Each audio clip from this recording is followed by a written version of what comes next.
Après une relative période d'accalmie, des affrontements ont à nouveau éclaté entre le groupe armé M23 soutenu par des troupes rwandaises et l'armée congolaise le 11 février dernier dans l'est de la RDC. Cette reprise des combats intervient 3 jours après un appel des dirigeants africains en faveur d'un cessez-le-feu. Des tirs nourris ont été entendus aux alentours d'Iousi, à une soixantaine de kilomètres de Bukavu, la capitale de la province du Nord Kivu. Est-ce à dire que le Rwanda et le M23 ont nargué les dirigeants de la SADC et de l'EAC? Pouvait-il en être autrement quand nous savons que derrière cette guerre d'agression que subit la République démocratique du Congo se cachent bien des intérêts? Quelle thérapie faut-il pour sauver la République démocratique du Congo? Nous en parlons ce matin.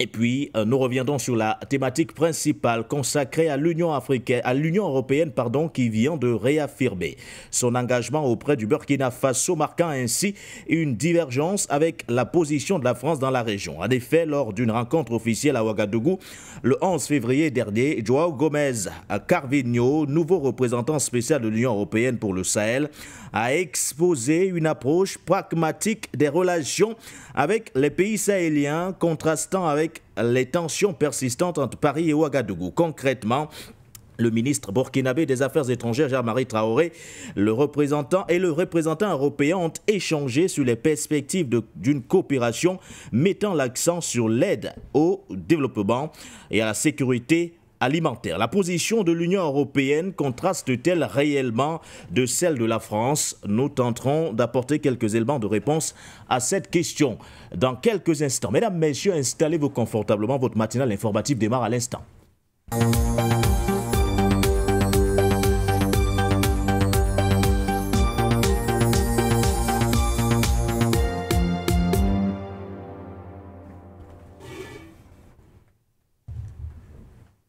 Vous êtes au bon endroit, l'endroit où se croisent informations et débats. Vous êtes simplement sur les antennes de For You Média Africa. Merci à vous d'être une fois de plus des nôtres pour cette matinale informative, je le rappelais, qui démarre d'ailleurs à l'instant. 2 thématiques principales sur la table ce matin. Nous irons du côté de la République démocratique du Congo, où en dépit de l'appel à un cessez-le-feu lancé le week-end dernier du côté de Dar es Salaam en Tanzanie, les affrontements ont repris sur le terrain entre les rebelles du M23 soutenus par le Rwanda et de l'autre côté les forces armées de la République démocratique du Congo. Nous avons mis plusieurs interrogations sur la table, c'est-à-dire que le M23 et son allié rwandais narguent les dirigeants de la SADC et de l'EAC. Que faut-il? Quelle thérapie faut-il pour sauver la République démocratique du Congo? Nous apporterons quelques éléments de réponse à ces questions. Et nous reviendrons sur la nouvelle posture de l'Union européenne auprès du Burkina Faso, ceci par le biais de son nouveau représentant qui a rencontré le ministre burkinabé des Affaires étrangères. C'était le mardi 11 février dernier. L'Union européenne veut se démarquer de la position affichée jusqu'ici par la France au Sahel. Quelle crédibilité faut-il donner à cette démarche déclenchée donc par le club des 27? Nous aurons l'occasion également d'apporter quelques éléments de réponse. Ceci aux côtés de nos invités qui seront 3 se battant sur le plateau, le consultant permanent. Mais bien avant, du côté de Bruxelles, vous êtes même pratiquement dans la posture des consultants permanents de cette émission de For You Matin. Henri Atangana, vous êtes à Bruxelles. Merci à vous. Bonjour. Bonjour à tout le monde, ravi de m'avoir invité. Bonjour à toute la galaxie panafricaine, afrocentriste, kémite. Je dis bonjour à tout le monde, même si on a des nuances dans les points de vue dans le panafricanisme. Bonjour aux consultants, j'ai failli déflorer votre présentation en les présentant. Donc bonjour à mes companélistes, encore une fois. Merci de m'avoir invité sur For You Média Africa. Et c'est l'une de mes prérogatives. C'est pas pour dire que ça me déplaît. Et j'aime bien introduire tous les panélistes. Henri, merci à vous. Alors, Linda, vous êtes également avec nous. Linda Larbaoui, je rappelle que vous êtes du côté de la France et également dans une posture de permanente, puisque vous êtes une habituée de ces émissions sur For You Média Africa. Merci à vous. Bonjour Linda Larbaoui. Bonjour à vous, Monsieur Nguéné. Bonjour à toute l'équipe de For You Média Africa, à toute l'Afrique, à vos invités. Et c'est avec grand plaisir si je peux apporter une petite contribution à la libération de ce continent. Merci encore de m'avoir invité. Elle est loin d'être petite, votre contribution, Linda Larbaoui. À mes côtés, je le martelais à l'entame de cette émission, Anatole Albert Haïssi est avec moi sur le plateau, trivialement appelé, Triple A. Merci à vous, DP. Bonjour. Bonjour, M. Nguéné. Je dis bonjour à M. Henri Atana. Je salue Mme Linda Labaroui. Je dis bonjour à l'Afrique ainsi que le monde. Pas le monde des reptiliens, ni des déshumanisés, le monde, le vrai monde, où les gens, où les hommes et les femmes peuvent encore se respecter et surtout respecter les choix des autres, oui, et non chercher à les convertir dans leur wokisme. Je voudrais une fois de plus sonner l'alarme ce matin, comme j'ai l'habitude de le faire, M. Nguéné, comme je l'ai toujours fait, à savoir que dans le contexte de l'élection présidentielle 2025 en perspective au Cameroun, oui, certaines officines occidentales, avec les ennemis de l'intérieur, ont un projet de déstabilisation du Cameroun. Ah bon? Il est important, je l'ai toujours dit, peut-être que vous n'êtes pas très attentif, je l'ai toujours dit que je ne peux expliquer l'invasion ou l'inflation des agents étrangers au Cameroun depuis bientôt 2 ans, et avec un pic cette année. Lorsque je parle d'agents étrangers, je parle des États-Unis, je parle de la France, je parle du Royaume-Uni, entre autres.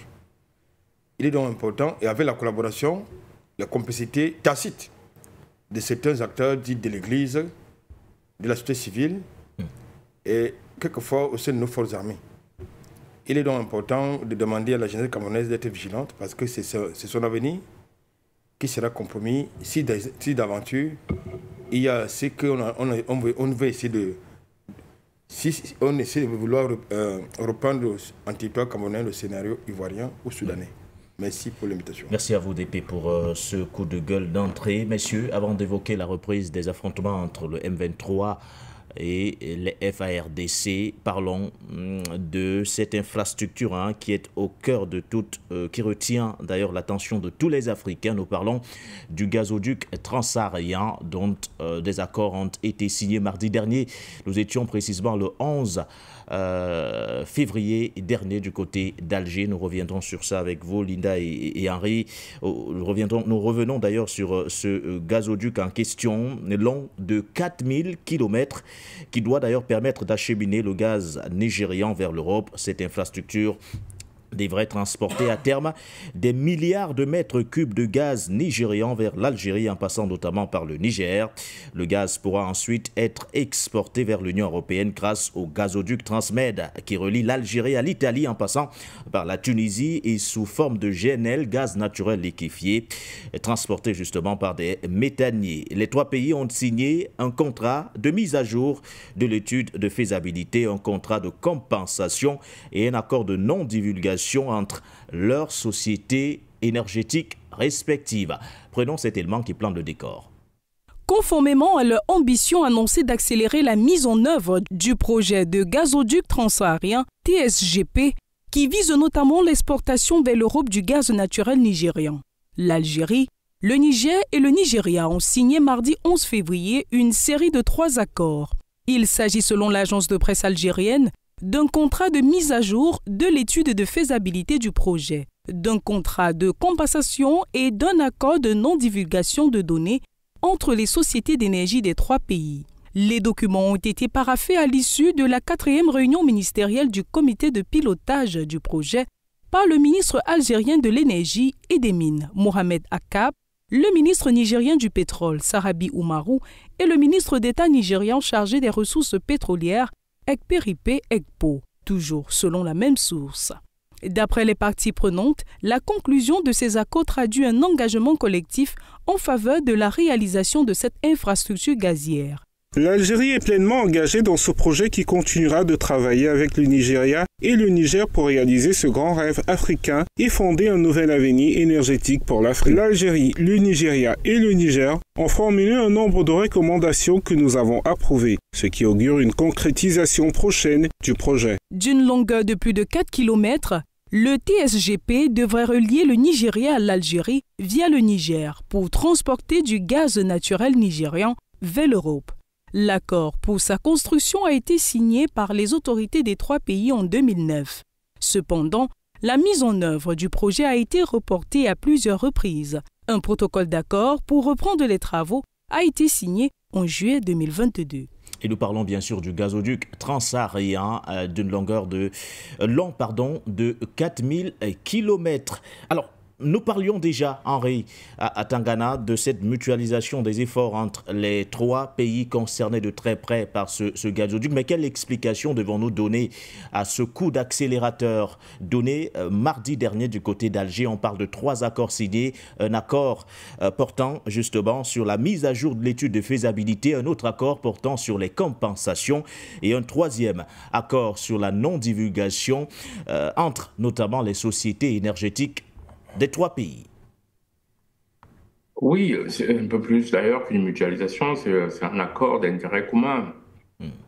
Pour la petite histoire, pour ceux qui ne sont pas au courant, il existait déjà un gazoduc.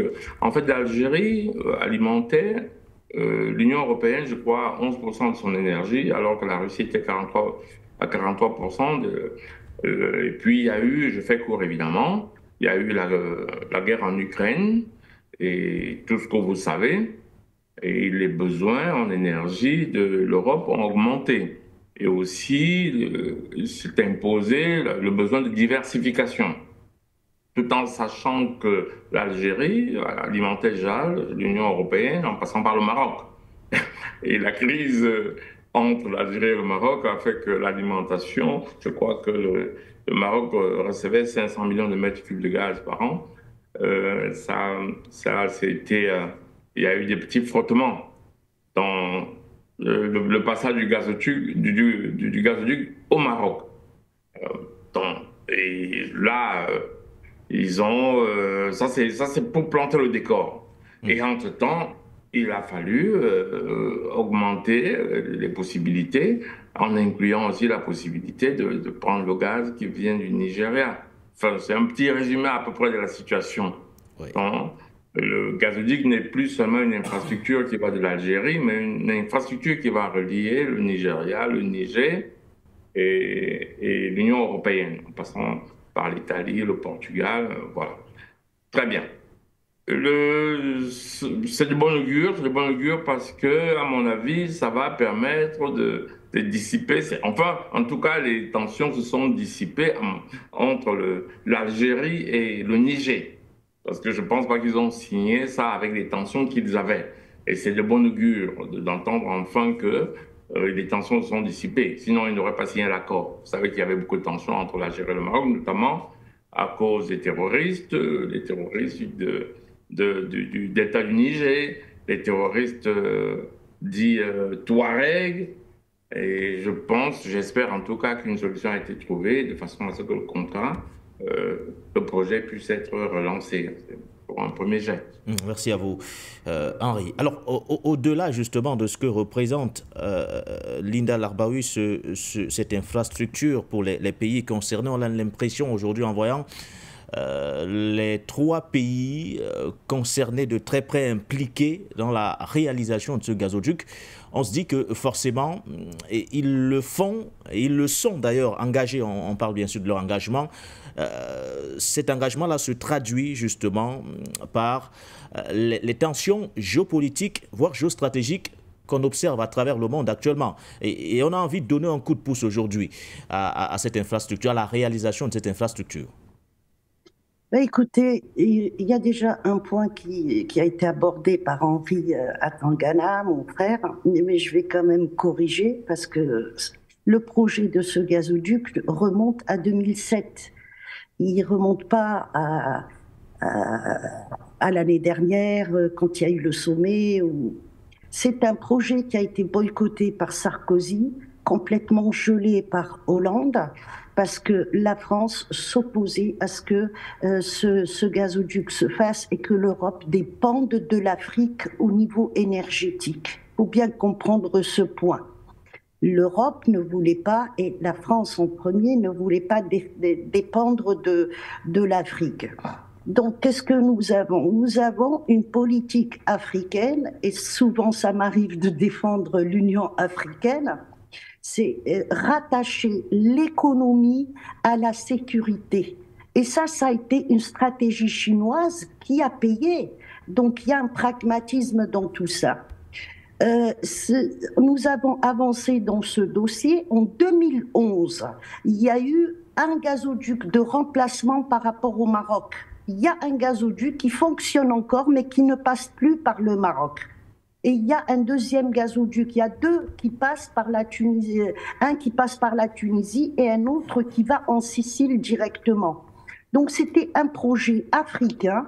Et le Maroc, quand l'Algérie a coupé le gaz pour les Marocains, c'était la fin d'un contrat. Et c'était aussi par rapport à des obligations que l'Union européenne avait envers l'Algérie et envers d'autres pays africains. Et ce projet n'a pas abouti parce que, au lieu de construire ce qui était convenu quand l'Algérie a lâché le gaz gratuitement pour le Maroc, il y avait 800 000 mètres cubes plus à peu près de 200 à 250 millions de dollars qu'il touchait tous les ans. C'était en contrepartie des investissements qui devaient se faire en Algérie et aussi dans des pays sahéliens. Le jour où ce contrat est arrivé à terme, les Algériens avaient prévenu les Marocains et les Français, puisque le Maroc est en interdépendance, qu'ils allaient couper le gaz. C'est ça la vraie histoire. Mais il y avait déjà depuis 2011 un autre gazoduc pour fournir l'Espagne qui était déjà présent.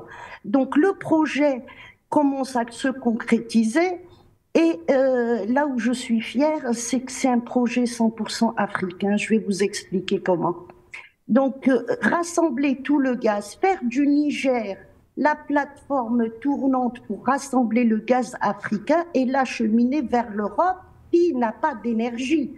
Mais la Russie était déjà dedans. La Russie est rentrée. C'est la première fois à l'époque de l'Union soviétique.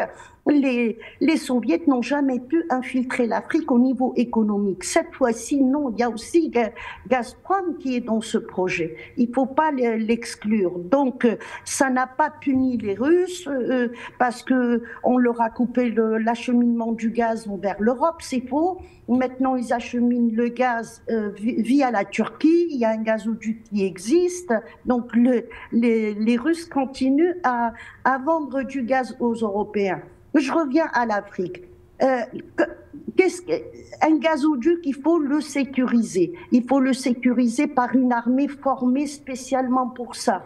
Il faut sécuriser le Sahel pour continuer à vendre du gaz aux Européens.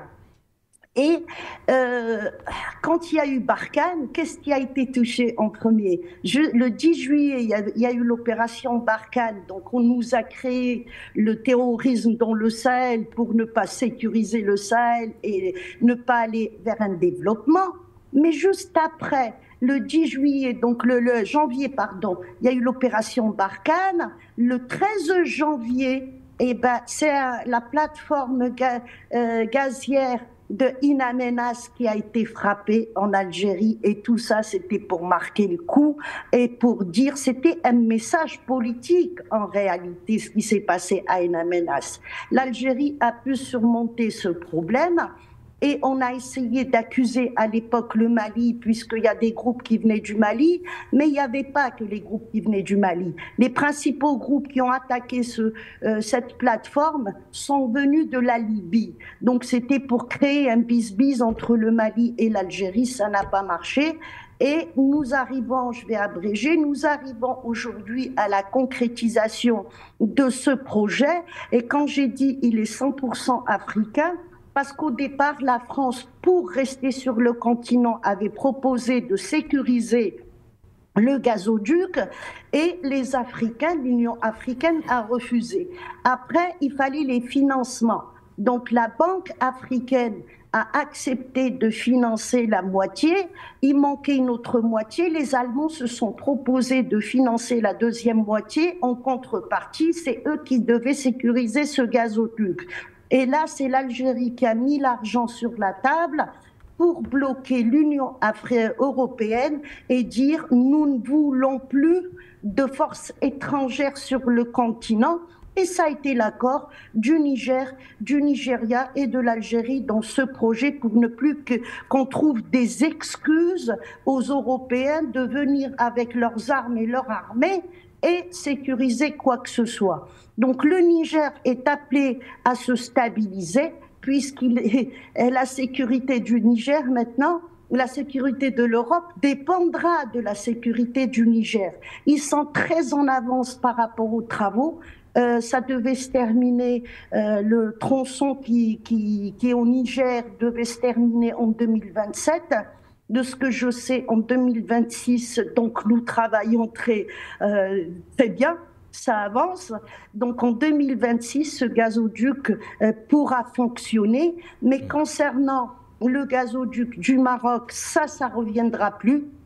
Et puis le gazoduc, le deuxième gazoduc qui passe par la Tunisie continuera à fonctionner. Et il y a l'autre gazoduc dont j'ai parlé qui passe par la Sicile, qui est aussi terminé depuis 2011. Ça va permettre à l'Afrique de se développer, d'avoir de l'argent, de vendre et de sécuriser aussi, surtout le Sahel, il faut le sécuriser. Et si nous n'allons pas vers la politique que les Chinois ont réussi à mettre en place, à les rattacher l'économie à la sécurité, nous n'allons pas réussir. C'est ce que d'ailleurs les Chinois ont vendu comme projet aux Iraniens et aux Saoudiens pour calmer la tension entre les deux pays quand ils ont réussi à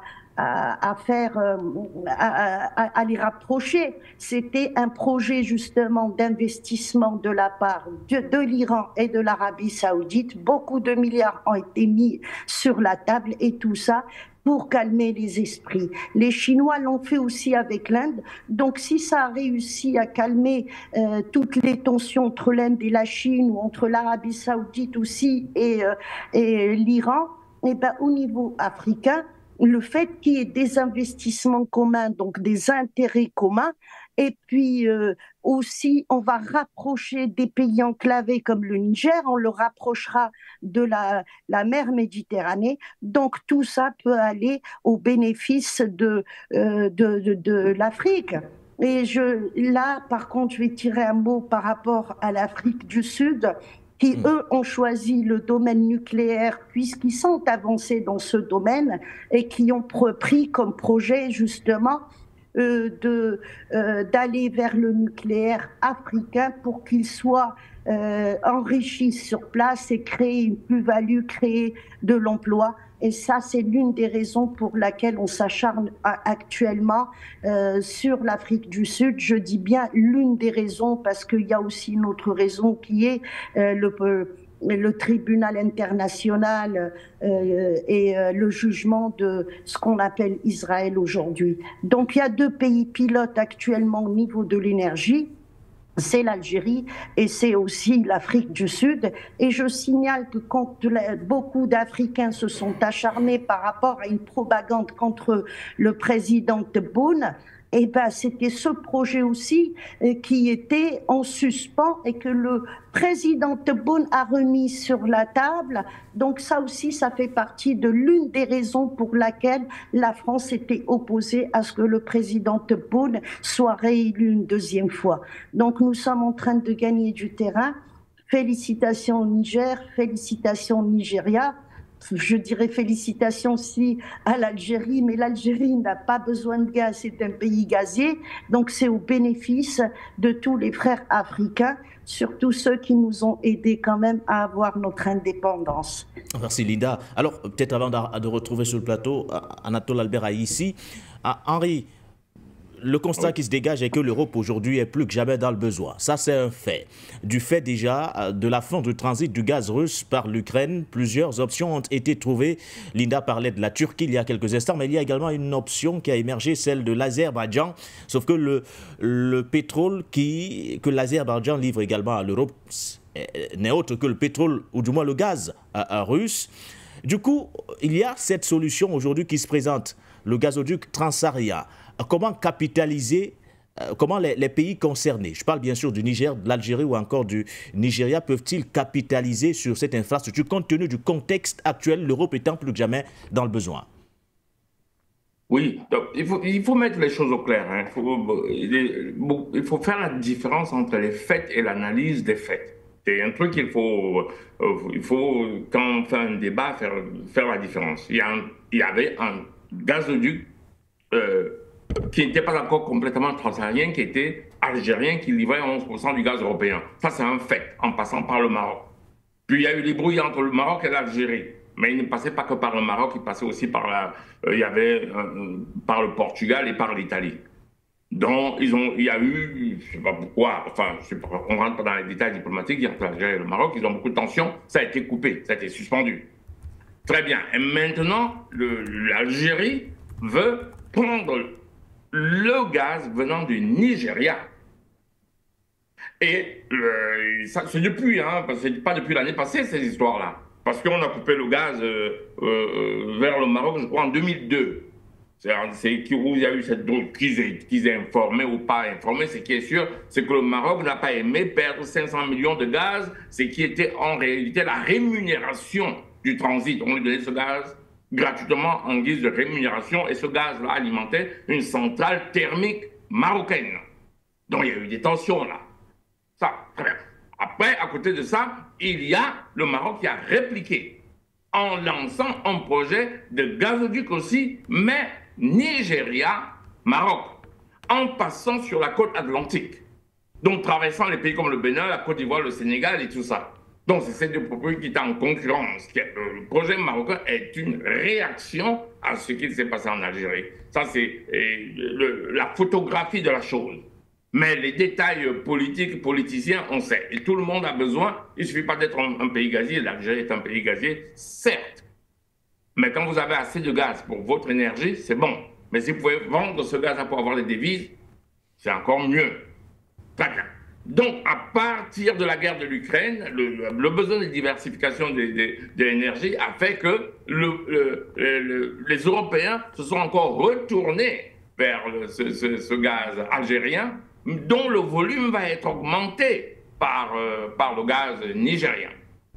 Et tout en sachant que ce gazoduc-là va passer par le Niger et qu'il y a des tensions, et on a discuté ici des tensions entre l'Algérie et le Niger sur le terrorisme. Et je vous avais dit que tous ces problèmes sont liés par ça. Il y a au nord du Niger les Touaregs, et puis les terroristes du delta du Niger qui demandent aussi l'indépendance. Mais enfin, tantôt ils se font appeler terroristes, tantôt ils se font appeler indépendistes. Chacun choisit un narratif en fonction de ce qu'il a envie d'expliquer. Voilà, très bien. Maintenant, il y a donc ce besoin-là qui fait que Gazprom a évidemment voulu même participer au transaérien. En réalité, c'est l'augmentation de la capacité d'un gazoduc existant déjà, qui est un gazoduc algérien. Il a voulu participer, mais ça ne s'est pas très bien passé. Parce qu'il faut toujours comprendre que dans ces choses, à partir du moment où un pays participe, il a aussi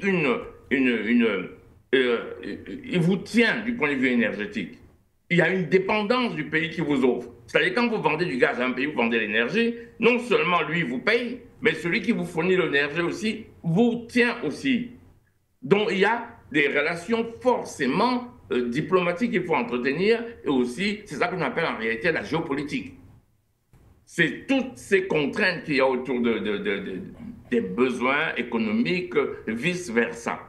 Donc, voilà, on sait qu'il y a l'énergie qui venait russe à contourner la voie normale. J'entends par voie normale, ce sont les voies qui passaient par l'Ukraine et les voies qui devaient passer par Nord Stream. Bon, mais ça contournait et ça revenait en Europe.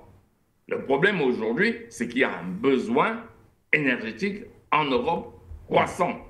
Et alors, on retourne alors sur ce gazoduc qui reprend son intérêt et qui va finalement, sa partie complémentaire, hein, c'est-à-dire du Nigeria à l'Algérie pour augmenter les capacités. C'est globalement comme ça que ça se présente. Donc, il y a des tensions qui vont être résolues au niveau Algérie. C'est ça que j'espère. Enfin, je pense qu'ils ont pu résoudre leurs problèmes. D'ailleurs, on en parle de moins en moins. toutes ces tensions qu'il y avait entre le Niger et l'Algérie. Maintenant, au niveau de l'Europe, ça soulage un peu l'Europe, oui, plus ou moins, parce qu'ils se disent qu'ils ont un apport d'énergie venant de ce gazoduc-là. Donc, ils diversifient les partenaires. Je parle là de gaz, hein, je ne parle pas des autres formes d'énergie. Donc, en Europe, c'est déjà un peu mieux. Mais je pense que l'Europe a un problème d'énergie manifeste. Parce que soit ils se retournent vers les États-Unis où l'énergie coûte cher, soit ils se retournent vers la Russie, mais les États-Unis ne veulent pas cette grosse dépendance de l'Europe vis-à-vis de la Russie, qui rend la Russie puissante en réalité.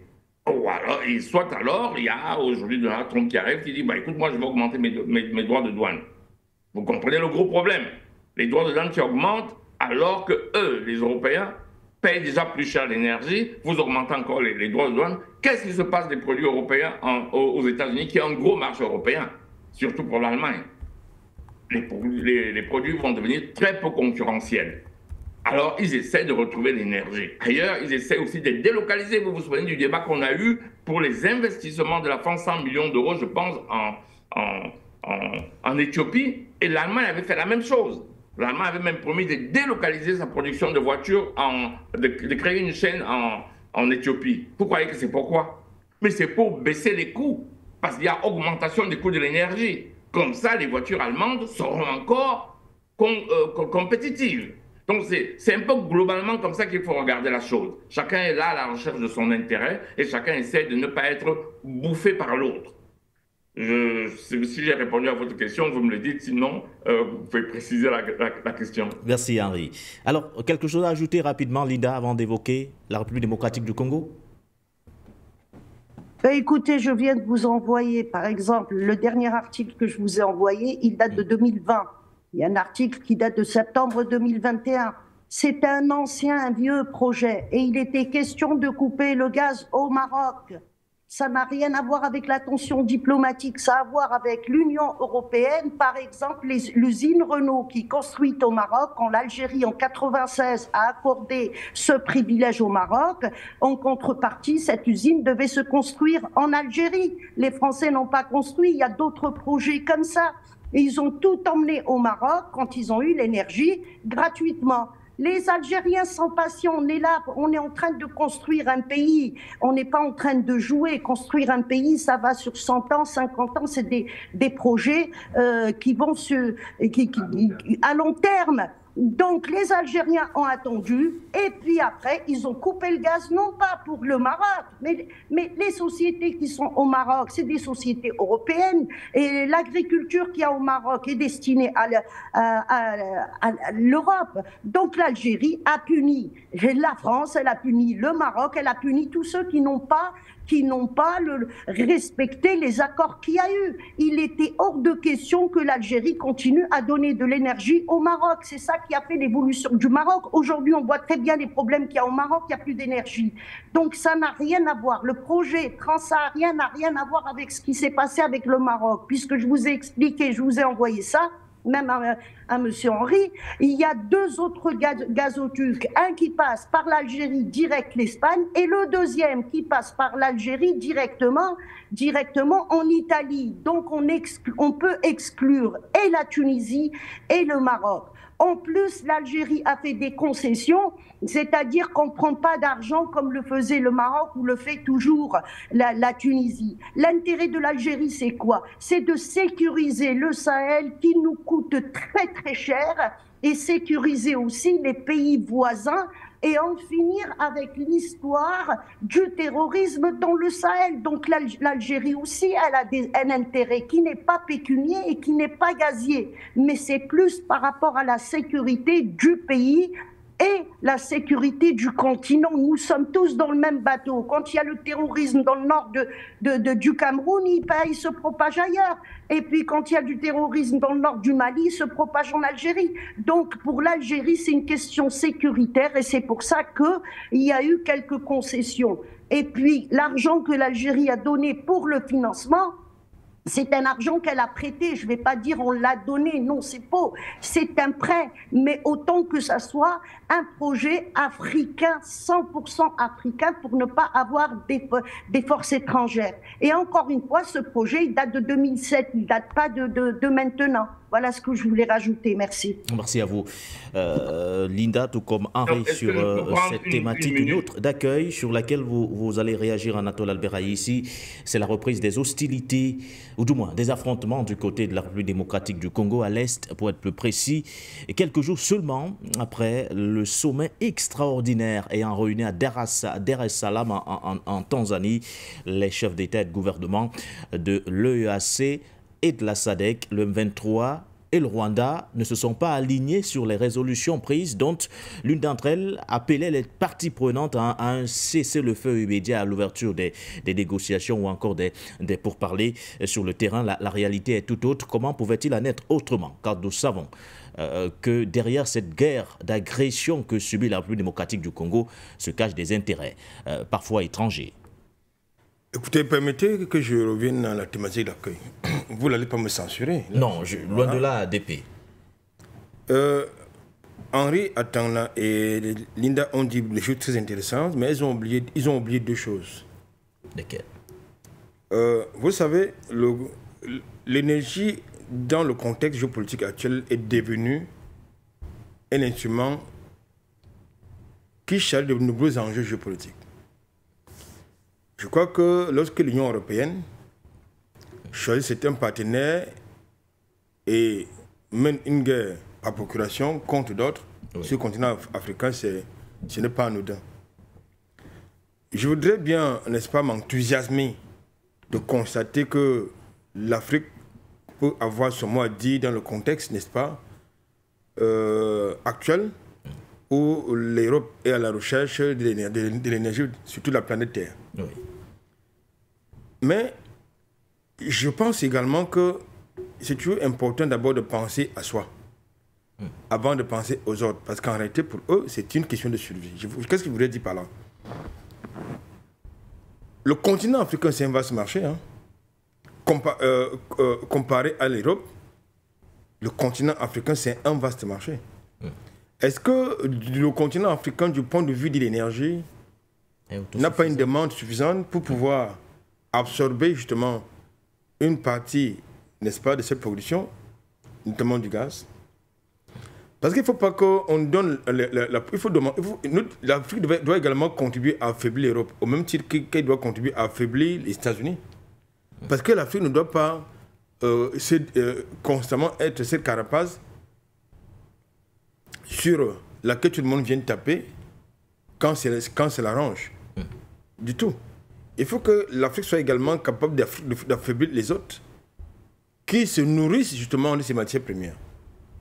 Et dans le contexte de la guerre, je veux dire, de la coalition internationale contre la Russie, notamment en Ukraine, étant donné que beaucoup de pays africains ont choisi leur bloc, l'ont fait le choix de s'allier derrière la Russie, je crois qu'il était de bonne guerre de mon point de vue, également de leur faire un petit chantage, c'est-à-dire que d'abord chercher à satisfaire la demande africaine en matière d'énergie, c'est-à-dire du gaz. Nous avons un espace économique qui s'appelle la ZLECA.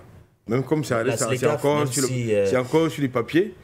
Mais l'Afrique, c'est plus d'1,4 milliard d'habitants. Je crois que c'est un marché incontestable. Maintenant, au niveau du marché international, qui va fixer le prix? Parce que nous savons comment ça fonctionne, généralement avec les produits ou les matières premières qui proviennent du continent africain. Les prix sont fixés par... Mais là, l'Europe est en difficulté des pays. Donc forcément, les pays africains devraient tirer profit justement de cette situation. Notre problème n'est pas de savoir si l'Europe est en difficulté ou non. Notre problème, c'est de savoir à qui nous vendons effectivement, qui est notre problème. C'est ça. Et qui va fixer comment sera fixé le prix sur le marché international? L'uranium nigérien, c'était pas fixé son prix n'était pas fixé par le gouvernement nigérien. Le cobalt, le lithium, le diamant, le coltan congolais, son prix n'est pas fixé par le gouvernement congolais. Donc on voudrait donc savoir, je voudrais bien savoir comment le prix sera fixé sur le marché européen, je ne sais pas, du prix du gaz. Ça c'est dans les deux. Ici, il est important également de dire une chose. Dans le contexte actuel, où vous avez plusieurs blocs qui sont en train de vouloir se mettre en place, je crois qu'il est important que le continent africain, j'apprécie n'est pas l'information que vient de nous donner Linda Barouya en ce qui concerne l'Afrique du Sud, qui s'est engagée dans la production, dans l'enrichissement d'uranium. Je ne sais pas si c'est en matière militaire ou en matière civile.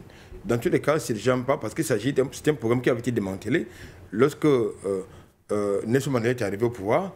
C'était un programme qui existait avant son arrivée, mais dès qu'il est arrivé, il a été démantelé par Washington. Maintenant, si le gouvernement actuel a repris ce programme, c'est une très bonne nouvelle, n'est-ce pas? Pour les Africains, on espère qu'en plus de l'aspect civil, il y aura l'aspect militaire. Il faut quand même qu'il y ait un pays africain qui ait une arme atomique qui pourrait servir de dissuasion. C'était juste une parenthèse. Maintenant, je vais terminer pour cette thématique d'accueil en disant que non.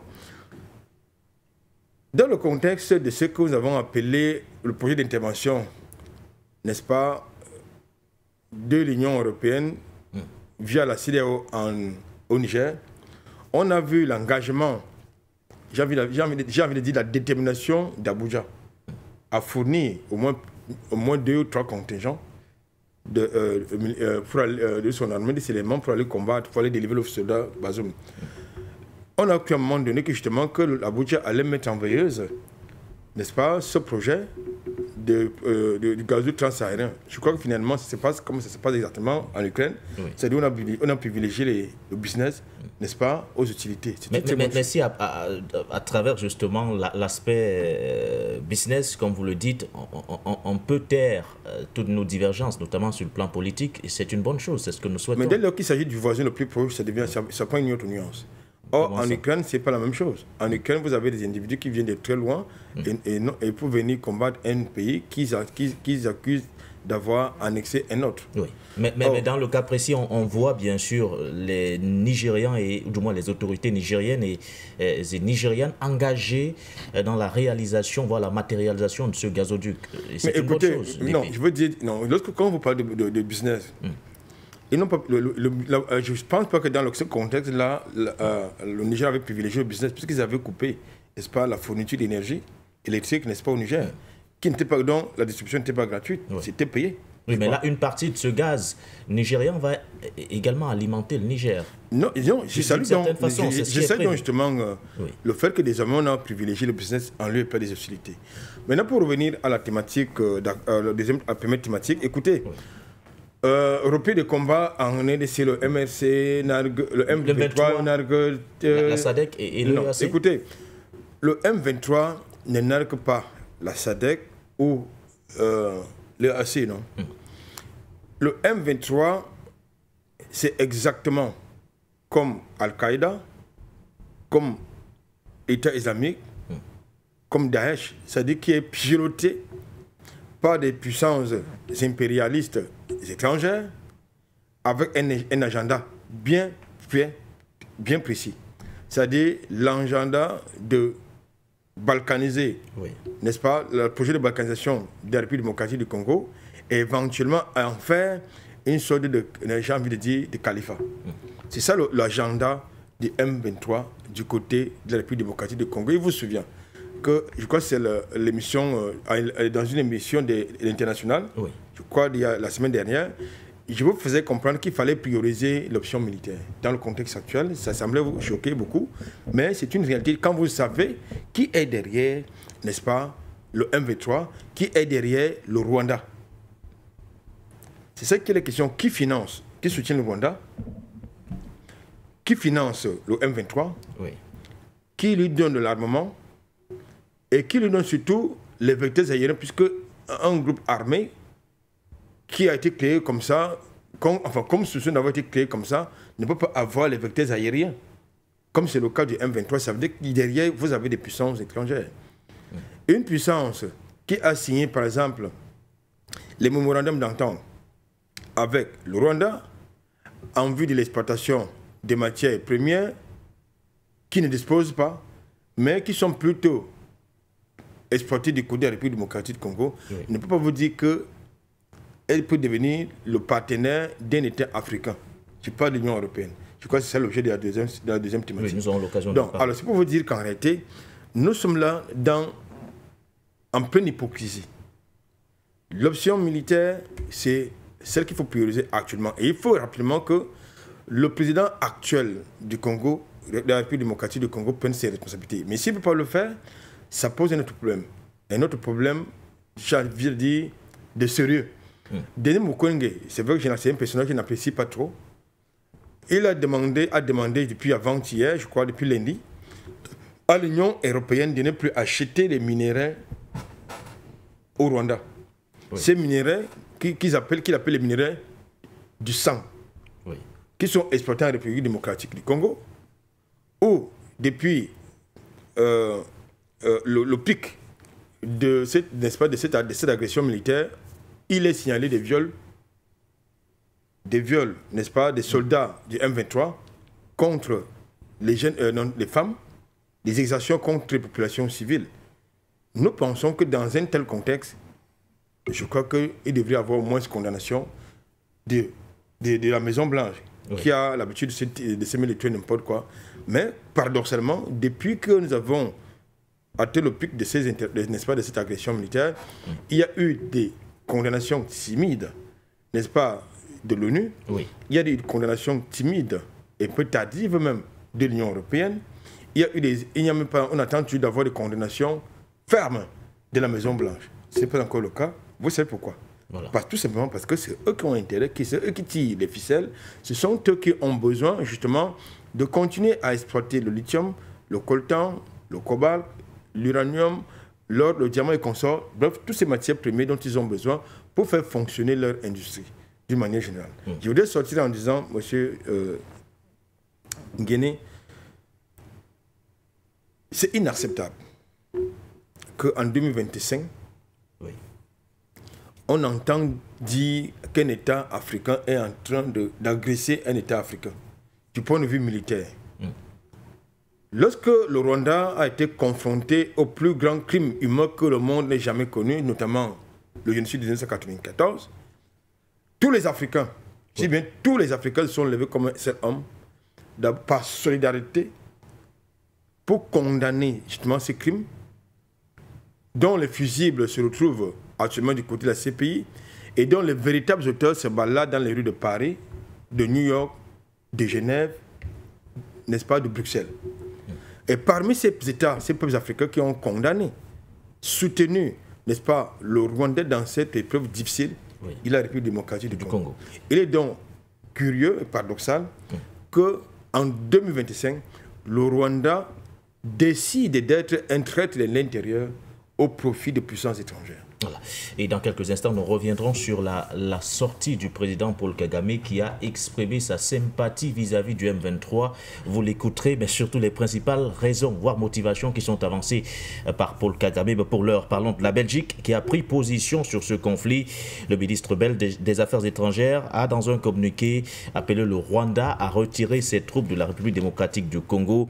Dans le même temps, la diplomatie belge envisage de rompre ses relations de coopération avec Kigali, ceci par la suspension des aides octroyées jusqu'ici. Par cette sortie, Bruxelles, plus que jamais, réaffirme sa proximité à Kinshasa.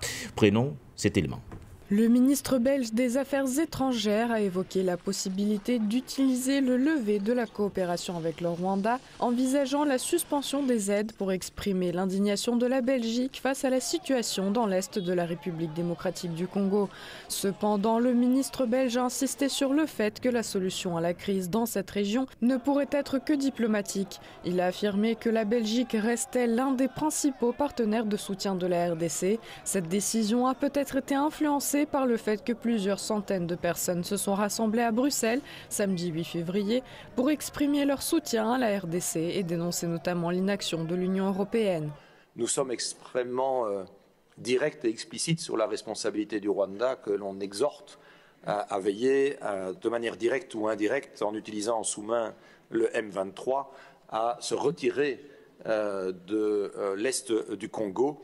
On peut craindre effectivement que Goma ne soit pas la destination finale. L'un des principaux alliés de la République démocratique du Congo, l'Afrique du Sud, continue également de la soutenir dans la lutte contre les rebelles, malgré les appels de certains membres du Parlement pour le retrait des troupes sud-africaines de la RDC. 14 soldats sud-africains auraient été tués dans la région. Le samedi 10 février, le ministre sud-africain des Relations internationales a rejeté les appels des députés en faveur d'un retrait soudain des soldats de la Force de défense nationale sud-africaine de la RDC.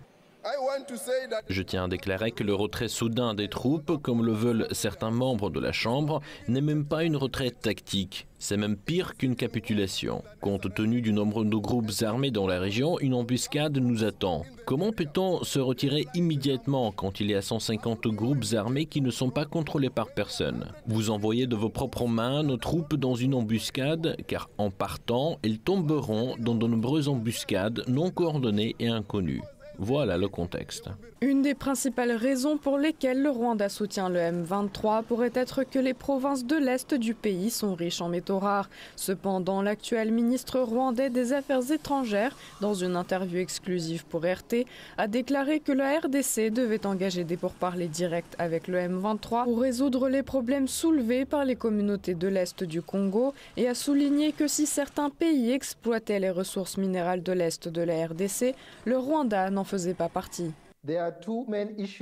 Il y a deux problèmes principaux que nous devons résoudre et qui sont les causes profondes de ce conflit. Tout d'abord, il y a le mouvement génocidaire des FDLR, qui est présent dans l'Est de la République démocratique du Congo depuis 30 ans, depuis la fin du génocide des Tutsis qu'ils ont perpétré. Ils se sont formés et sont devenus une sorte d'armée que nous devons neutraliser. Le 25 novembre, nous avons en effet signé avec la RDC un plan d'opération pour les neutraliser, mais rien n'a été entrepris sur le terrain. Ensuite, il y a la question du M23, un mouvement congolais qui protège une communauté congolaise persécutée depuis 30 ans, voire plus. Il faut entamer un dialogue, des discussions directes entre ce mouvement et le gouvernement pour résoudre ce problème une fois pour toutes. D'ailleurs, le sommet actuel a également pour objectif de recommander ou d'appeler à ce dialogue. En effet, s'il y a des pays qui exploitent des mines dans l'Est de la RDC, ce n'est pas le Rwanda. La plupart des pays occidentaux ont des entreprises dans l'Est de la RDC, dans toute la RDC en fait. Le Rwanda se trouve sur la même roche géologique que la RDC. Nous avons nous aussi de nombreuses ressources. Vous comprenez donc que les matières premières ne sont pas limitées par une frontière tracée par les puissances coloniales. Mais c'est un prétexte utilisé par le gouvernement congolais pour éviter d'aborder les problèmes en matière de sécurité. Prenons l'exemple de la mine de Rubaya. On dit toujours que le M23 exploite ce site minier. Mais avant la prise de contrôle par le M23, la mine était contrôlée par les forces étrangères, par les forces burundaises et par les forces rwandaises génocidaires FDLR. Pourtant, à l'époque, la communauté internationale ne s'en est jamais plainte. Pour rappel, dans l'Est de la République démocratique du Congo se trouvent la plupart des métaux de terre rares utilisés dans la fabrication de produits électroniques. On y extrait du cuivre, du zinc, du tantal, du manganèse, de l'or et du cobalt. Quant à ce dernier, le pays détient 60% de toutes les réserves explorées de ce minerai à partir duquel sont fabriquées les batteries et le pays se classe au premier rang mondial en matière d'exportation de cobalt. Les autorités de la RDC ont déclaré à plusieurs reprises que le Rwanda empiétait sur ses ressources. Alors c'est le statu quo, Henri. On a l'impression d'être revenu au point de départ. Depuis la reprise des hostilités, mais surtout l'entrée du M23 à Goma, cette fois, le groupe rebelle soutenu par le Rwanda décidé justement à poursuivre sa marche qualifiée de libération après la reprise des hostilités ou du moins des affrontements près de Bukavu. Alors, la question que nous nous posons, compte tenu du contexte actuel, des accusations mutuelles d'ailleurs qui se multiplient, vous avez suivi dans cet élément la réaction du chef de la diplomatie rwandaise qui maintient que clairement le Rwanda n'y est pour rien. Kinshasa, par contre, qui tient une rhétorique bien différente. Quelle thérapie faut-il aujourd'hui pour sauver la République démocratique du Congo, Henri? Oui, c'est un problème à la fois complexe et à la fois simple, parce qu'il lie beaucoup de facteurs. Il y a beaucoup de facteurs dans ce problème que je connais. Je le connais pourquoi? Parce que moi, j'avais un camarade de classe qui était rwandais Hutu. Et alors, il était retourné après les études. Et il est revenu pendant les massacres. Donc, c'est quand même un problème que j'ai touché du doigt. J'ai un problème que j'ai touché du doigt parce que moi, j'ai eu, vous savez, il y a 25 ans, quand on arrivait en Belgique, quand vous voyez 10 Africains, 9 étaient Congolais. À l'époque, on les appelait les Aïrois. Donc, les gens que j'ai côtoyés, c'était majoritairement ces gens. Je les ai vus faire des réunions anti-Mobutu. J'assistais à ces choses. Ils allaient marcher à Bruxelles. Et je reviens, permettez-le-moi quelques minutes sur le coup de gueule d'Albert Anatolaï ici. Qu'est-ce qu'on n'a pas entendu à l'époque de Mobutu? Il était là longtemps, il était un dictateur, il devait partir, il est parti. C'est quoi le résultat? Ce sont exactement les mêmes choses qu'on entend au Cameroun à propos de Paul Biya. Vous voyez qu'il n'y a pas de relève politique. J'ai vu un homme politique expliquer que son programme politique, c'est distribuer les Legos, les jeux Lego à l'école primaire. Au Cameroun. Ça, c'est un homme politique. Vous voyez manifestement qu'il n'y a pas une relève à la hauteur. Mais vous entendez les gens dire, il doit partir. D'accord. Pour quelle relève? Il y a un parallèle avec ce qui se passe en République démocratique du Congo. Et les autres sont là, ils attendent le moment M. Je reviens sur le problème parce que j'ai ouvert un peu le débat. Parce que nous, Africains, nous regardons les choses et nous pensons que c'est localisé. Alors que les problèmes locaux que nous traitons sont des problèmes généraux. J'ai vu des Hutus en Belgique qui s'organisaient pour aller acheter des armes pour aller rechercher leur revente. J'ai vu des Tutsis en Belgique, je dis j'ai personnellement. Je ne vais pas vous donner les noms. Donc on ne parle pas d'un truc que je ne connais pas. Il y a d'abord un problème des Africains. Nous avons un problème, une négation des États-nations. Vous pouvez le regarder dans tous les pays d'Afrique. Dès que vous rentrez dans la politique interne, vous voyez que les gens nient l'existence de l'État-nation. Ça en arrive au débat crétin qu'on entend du fédéralisme dans un État uni au Cameroun. Vous avez un État uni, vous voulez fédérer. Fédérer, c'est unir. Comment vous voulez unir ce qui est uni? Et personne ne dit rien. En réalité, c'est les relents des antagonismes tribaux. Et quand vous arrivez en République démocratique du Congo, c'est ce qu'il s'est passé. C'est-à-dire que les Occidentaux ont joué sur les antagonismes qu'eux-mêmes ont créés, qui sont les antagonismes tribaux au Rwanda. Ça a créé un affrontement qu'ils ont encouragé, qu'ils ont financé. Ça a créé des gens qui se sont réfugiés dans les pays frontaliers. Ça a créé des groupes dans ces républiques frontalières qui ont voulu repartir à l'assaut, parce que, rappelons-le, la majorité Hutu n'est pas au pouvoir au Rwanda. Au nom de la démocratie, c'est la majorité Hutu qui devait être au pouvoir. Sauf si on accepte l'État-nation. C'est-à-dire que dans un État-nation, on ne regarde plus la tribu. La tribu est quelque chose de personnel, de culturel. Alors, tant qu'on dit souvent démocratie dans nos pays en regardant la tribu, on aura du mal. C'est pour ça qu'il y a des soubresauts crétins du genre fédérer le Cameroun. On est même arrivé au Cameroun dans des imbécilités du genre je suis anglophone, l'anglophonie devient une tribu. Mais attendez, ça ne va pas dans la tête. Donc, pour revenir à la République démocratique du Congo, il y a donc des groupes qui se sont des groupes Hutus qui se sont réfugiés au Zaïre, en République démocratique du Congo, ex-Zaïre. Et ces groupes Hutus-là prennent tout Tutsi pour un Rwandais. Même les Tutsis qui sont originaires de la République démocratique du Congo. Ça crée quoi? Des tensions. Donc il y a eu beaucoup de groupes armés là. Ça, c'est la première chose, les tensions humaines. Et au-delà de ça, ces groupes armés, qu'est-ce qu'elles vont faire? Elles vont essayer de survivre en exploitant les matières qu'il y a là. Et il y a donc un marché noir qui se forme. À côté de ça, il y a M. Mobutu, chef d'État du Zaïre, qui avait dit à ses populations, prenez, c'est pour vous. On a vu des gamins aller creuser le sol avec les doigts pour vendre des matériaux. Donc on est dans un imbroglio qu'on ne peut pas gérer rien que par des sommets. À côté de ça, vous avez une République démocratique du Congo qui n'a pas d'armée. Je dis et je le redis, j'étais avec un Congolais ici qui m'a fait le coup, non, l'armée existait, je sais. Bon, faut quand même rappeler aux uns aux autres que nous tous, nous discutons ici sur base d'articles. Et les liens, on peut les envoyer autant qu'on veut. Il n'y a personne, mais les articles sont parfois contradictoires parce que les éditorialistes n'ont pas toujours le même point de vue. Donc, il ne faut pas nous bassiner avec. Très bien.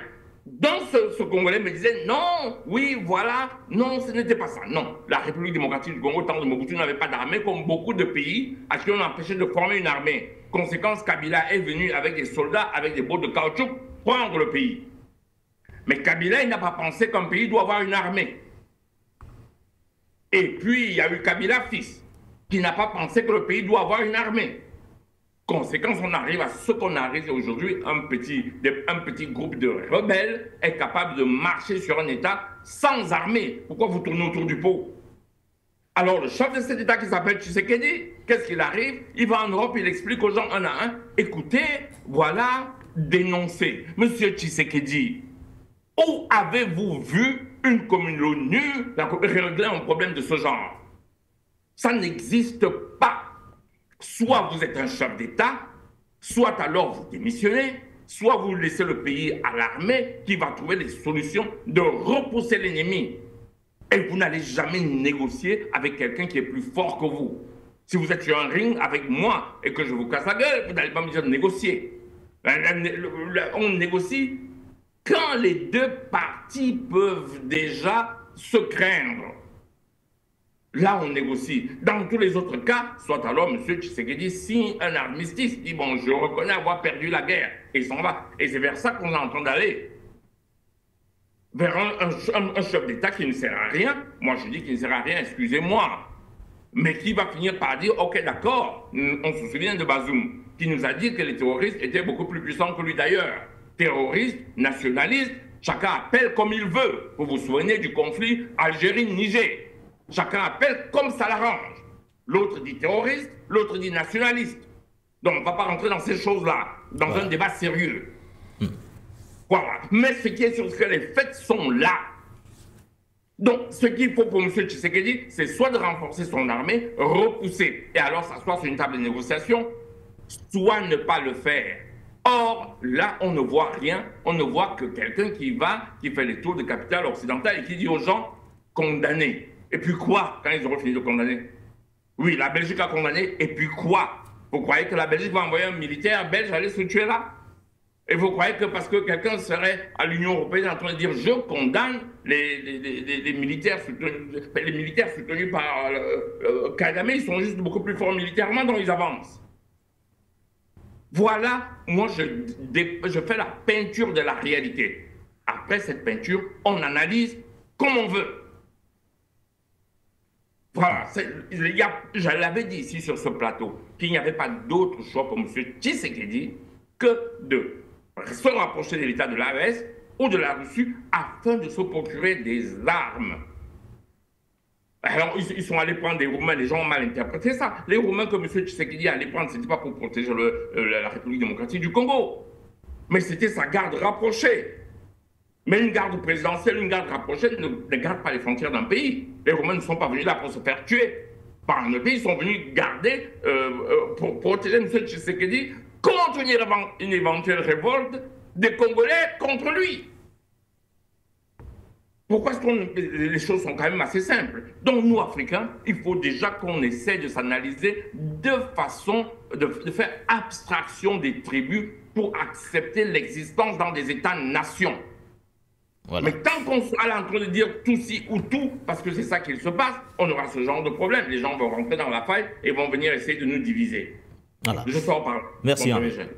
Anatole Albert ici avant de retrouver Linda rapidement. C'est tellement clarifier ma pensée sur deux points. Allez-y. Il faut quand même noter que c'est un conflit, s'il faut appeler comme ça, qui dure depuis plus de 20 ans. Un conflit alimenté de l'extérieur, il faut aussi le dire, et qui a des origines endogènes, parce que vous avez des territoires qui ont été abandonnés par l'État central, qui n'étaient pas visibles nulle part. Et comme vous le savez, M. Ngueni, la nature a horreur du vide. Et quand vous abandonnez des territoires qui disposent de matières premières, eh bien, ça attire des convoitises. Et c'est ce qui s'est passé. On va certainement nous dire que, un peu comme le chef du gouvernement, le ministre rwandais, qui nous fait comprendre que, enfin, qui prétend qu'il s'agit d'une affaire entre les Congolais, ce qui est archi faux. Entre le parce que la FDLR. confusion vient du fait que vous vous retrouvez avec des Tutsis au sein parmi les M23, c'est des Tutsis qui sont rentrés à l'intérieur du Congo pendant la période que j'ai citée tantôt, la période du génocide, et qui ont été naturalisés. Et ces citoyens-là se prennent dans la posture des citoyens, n'est-ce pas? Ces citoyens rwandais sont désormais considérés comme étant des Congolais. Ils prennent des armes justement pour être impliqués dans la gestion du pays.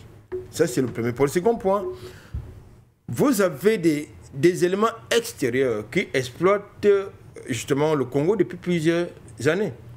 La preuve, vous avez des aérodromes, c'est-à-dire au cœur d'une forêt dense, vous avez des aérodromes. Des sociétés étrangères qui exploitent les matières premières et qui, ces aérodromes ont pour destination, pour point de départ, RDC et point de chute, le Rwanda. Dit le contraire, c'est archi faux. Parce que lorsque j'ai entendu le représentant du gouvernement rwandais prétendre que le Rwanda dispose des mêmes minéraux stratégiques au même titre que la République démocratique du Congo. Chaque fois qu'il a été instauré un couvre-feu, notamment à l'est du Congo, pourquoi est-ce que les industries ont cessé de fonctionner au Rwanda? La troisième chose qu'il faut, je suis parfaitement d'accord avec Henri Attenant, qui déclare effectivement qu'il y a un projet, j'ai envie de dire, de disparition ou de destruction des États-nations. Un peu. Et c'est ça le projet des mondialistes. C'est-à-dire la disparition des États-nations au profit, n'est-ce pas, des individus qui vont imposer à la planète entière ce qu'ils appellent un gouvernement mondial. C'est là où ils veulent aller imposer au reste du monde un gouvernement mondial fondé sur ce qu'ils appellent leurs valeurs, que vous savez. Je veux terminer en disant que si la République démocratique du Congo ne dispose pas d'une armée, il y a un gros problème. Pourquoi? Parce que cette situation qui dure depuis plus de 20 ans est connue de M. Tshisekedi du temps où il était opposant. Ça veut dire qu'il connaissait, M. Ngueni connaissait le problème, donc connaissant le problème, il devait avoir la solution en arrivant aux affaires. Donc il est donc incompréhensible qu'arrivé aux affaires, cette situation s'est plutôt dégradée. Il n'a pas de solution pour constituer une armée digne de ce nom. Il n'a pas de solution certainement pour avoir des partenaires stratégiques, pas qui viendront certainement combattre en lieu et place des Congolais, c'est-à-dire les FARC. Des FARD. Voilà. Mais il fallait quand même qu'il trouve une solution alternative.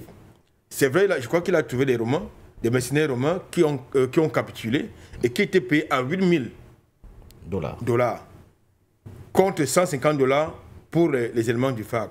Pour voir donc qu'il y a le problème interne, d'abord du point de vue militaire.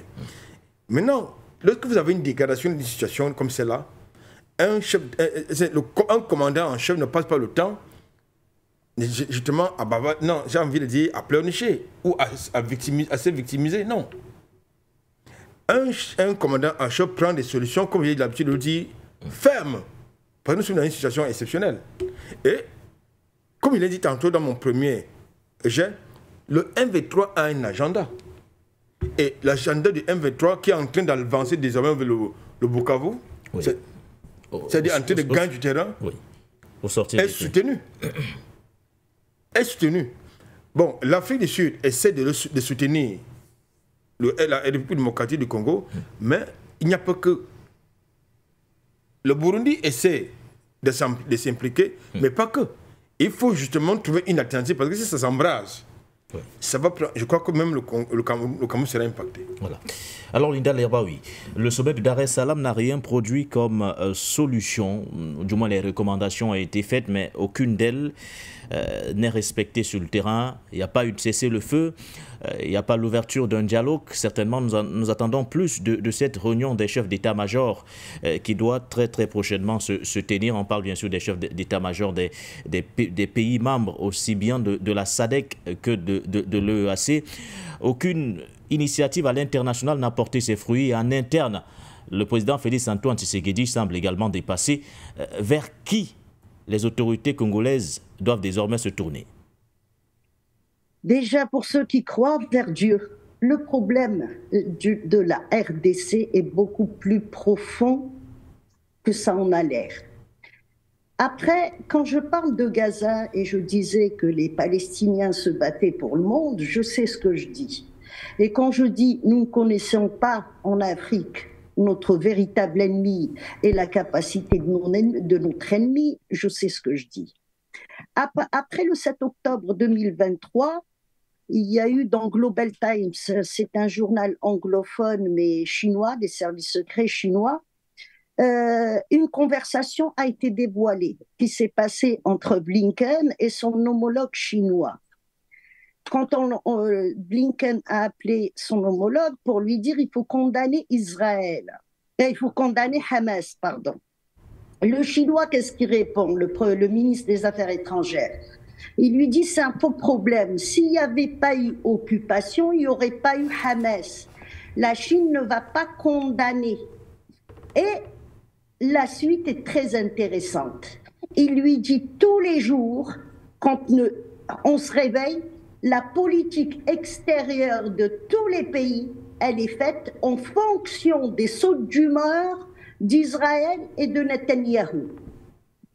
Pourquoi le président de la RDC ne peut pas rejoindre la AES? Si jamais il essaye de faire ça, eh ben la AES va attirer la foudre, chose qu'on a évitée jusqu'à présent. Le problème de la RDC, du Rwanda, le Rwanda a subi un génocide. C'est une petite Shoah et c'est un récit qui a marché. Donc il fallait le reproduire à petit niveau. Le problème du Rwanda et de la RDC, au milieu, il y a Israël. Quelque chose qu'il ne faut pas toucher.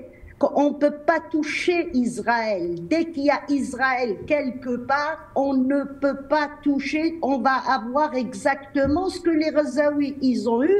Toute l'Europe sur le dos et les États-Unis sur le dos. Les 3 porte-avions. Mais voilà ce que nous allons avoir. Nous parlons du cobalt, nous parlons, Monsieur Henry peut nous parler de Anvers et des diamants. Mais ils les ont d'où? D'où ils ont, et tous ceux qui sont à Anvers, ils ont la double nationalité, ils ont la nationalité israélienne. Souvent, on oublie les diamants, on les oublie ceux-là. En plus, Israël, après la chute de l'Union soviétique, a développé une industrie qui rapporte énormément, mais qui coûte pas cher dans le transport.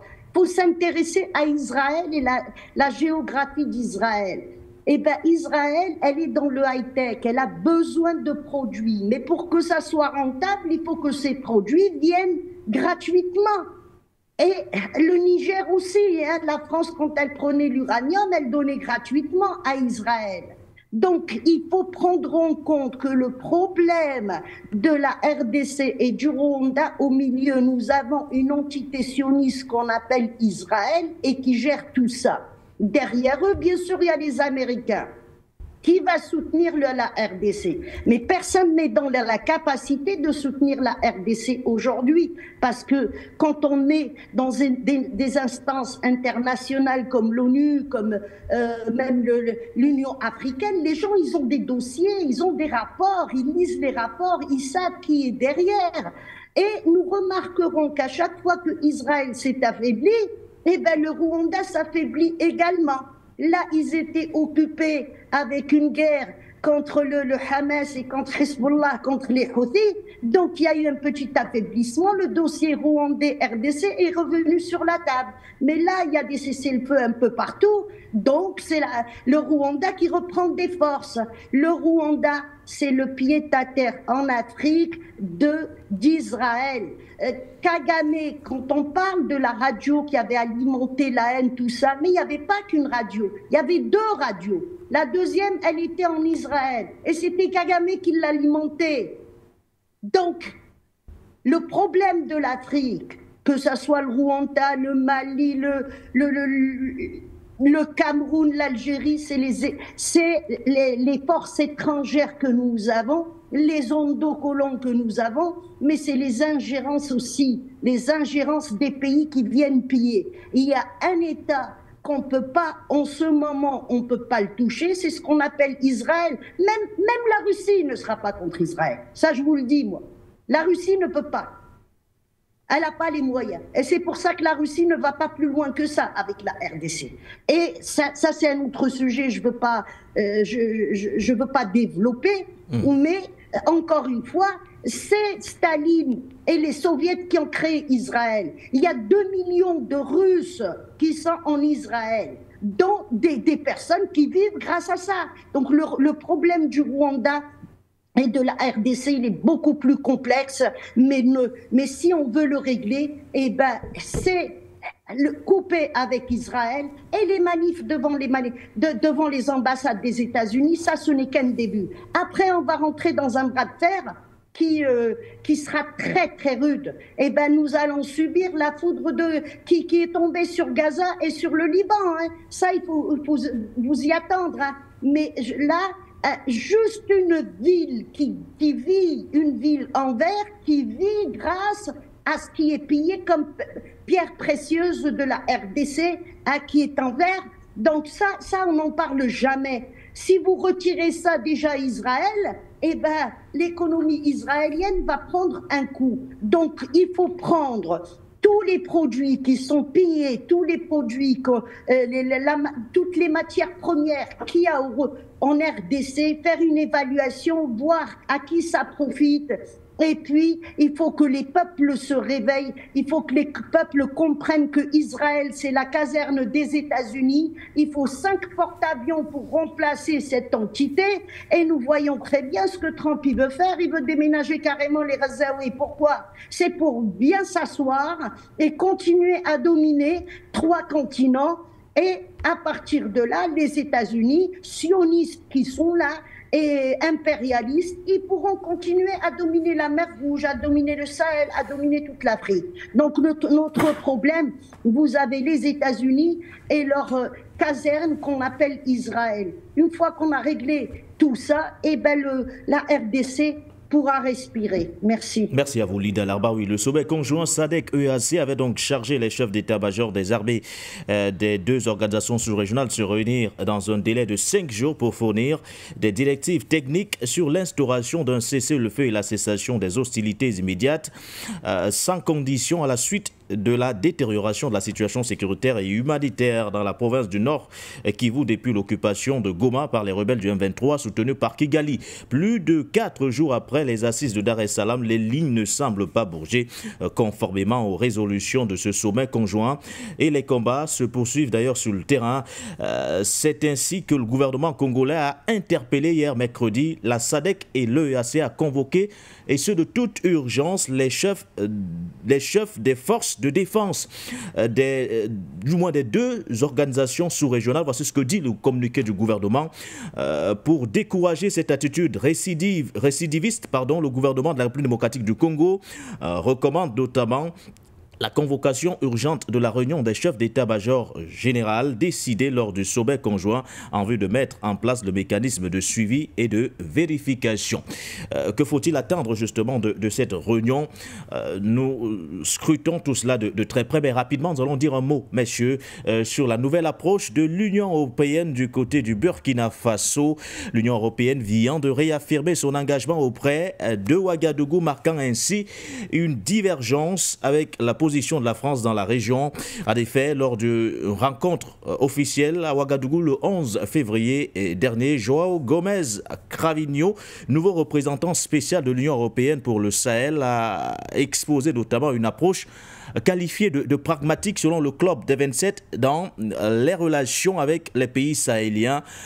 Une approche également selon l'Union européenne qui contraste aujourd'hui avec les tensions persistantes entre Paris et Ouagadougou. Du côté du Burkina Faso, le ministre des Affaires étrangères, Jean-Marie Traoré, a salué justement cette approche.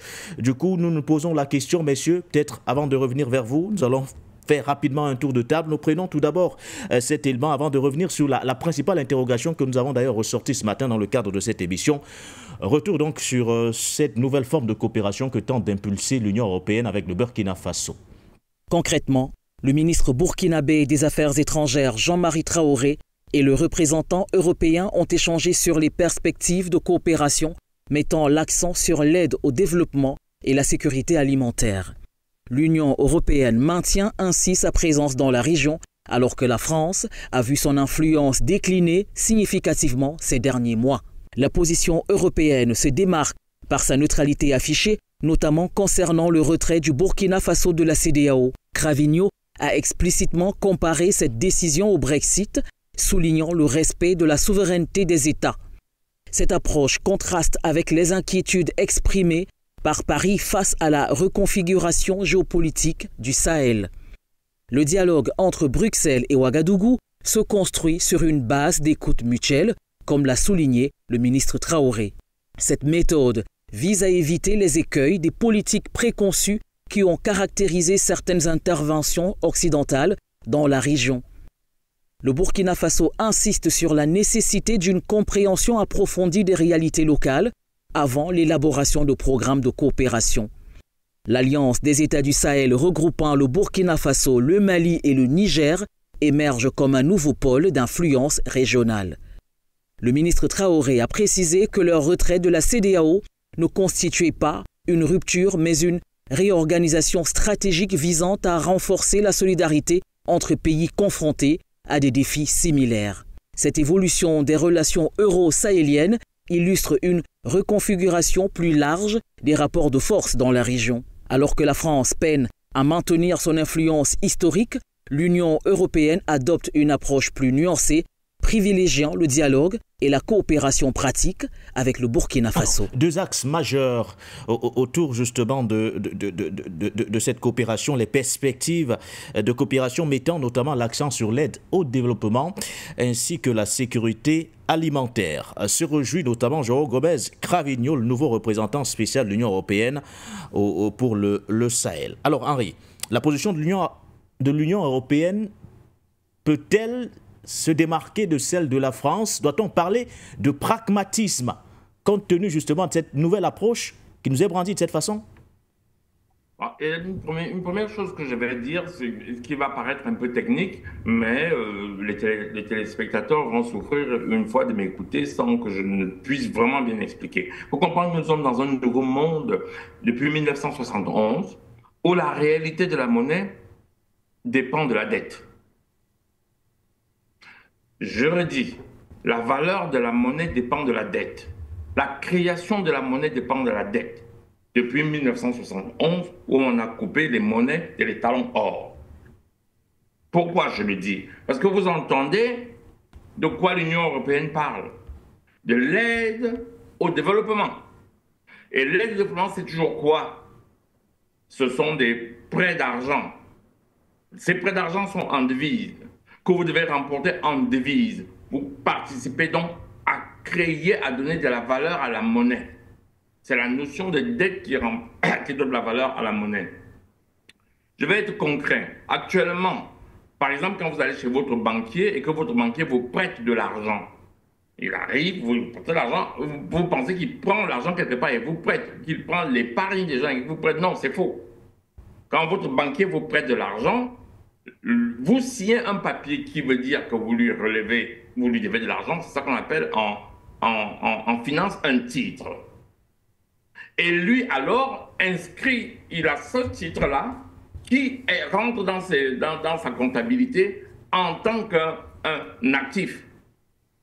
Il va donc dans la banque centrale et il dit à la banque centrale, c'est la banque qui permet d'émettre de l'argent, quelqu'un me doit de l'argent.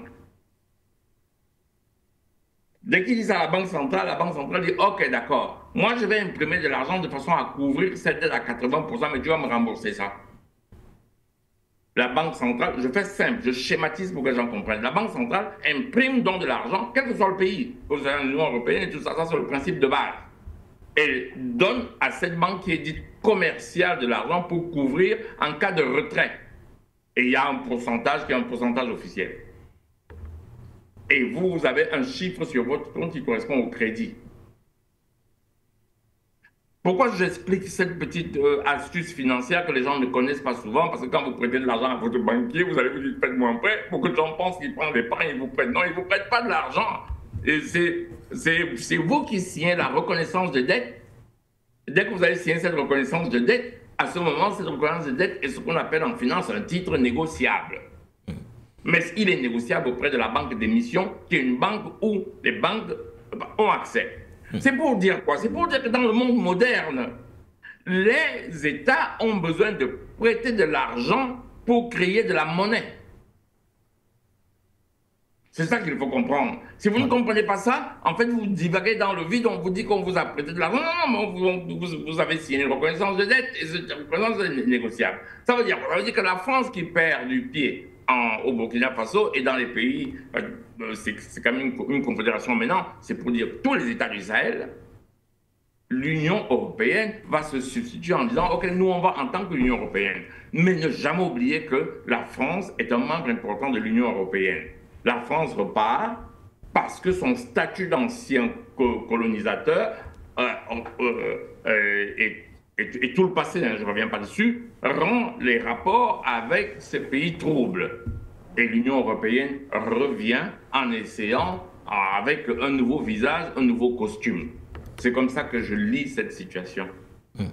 Alors, un changement d'approche peut-il avoir, Linda Larbaoui, des résultats autres, différents que ceux obtenus jusqu'ici avec Paris? Là, nous avons un nouveau représentant de l'Union européenne pour le Sahel qui dit vouloir axer justement cette nouvelle approche, mettant l'accent sur l'aide au développement et la sécurité alimentaire. L'Union européenne maintient également sa présence dans la région, estimant que le retrait des pays de l'AES, de la CEDEAO, peut, dans une certaine mesure, être également qualifié comme le Brexit. Linda. Écoutez, je vais d'abord expliquer ce qui se passe entre la France et l'Union européenne. Vous avez deux pays pilotes. Il y a la France et l'Allemagne. Il y a une guerre secrète entre les Français et les Allemands concernant l'Afrique. Les Français ont toujours boycotté les projets allemands sur le continent. Mais ils ont également boycotté les projets italiens et espagnols, c'est-à-dire les deux pays qui sont proches de l'Afrique en Méditerranée. La guerre qu'il y a eu en Libye, c'était en grande partie c'était contre les intérêts italiens d'abord. Donc ça, il ne faut pas l'oublier. L'Union européenne a l'air d'être solide comme ça et il y a une véritable union. Non, c'est complètement faux.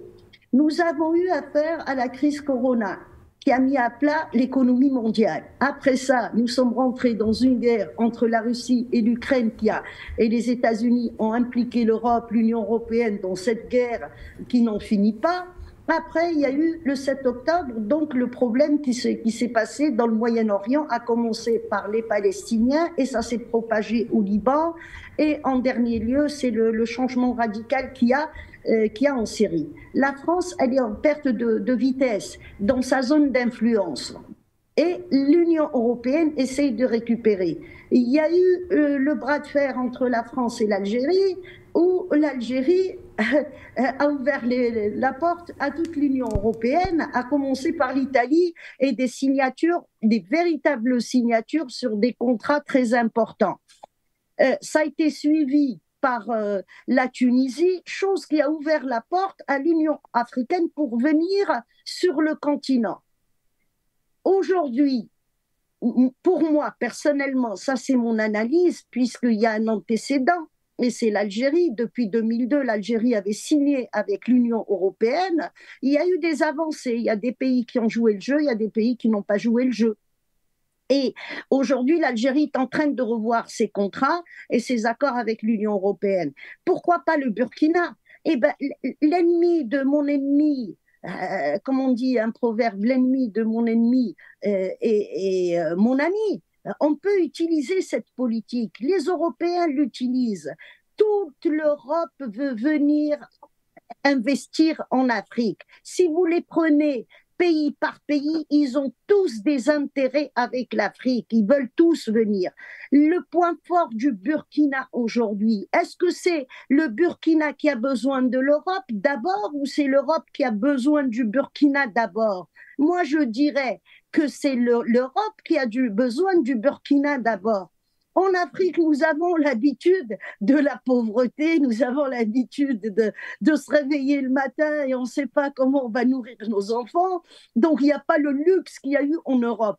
Les Européens, c'est tout le contraire. Hein. Si vous augmentez davantage le prix de l'essence et le prix de la nourriture, mais il va y avoir des manifs partout en Europe.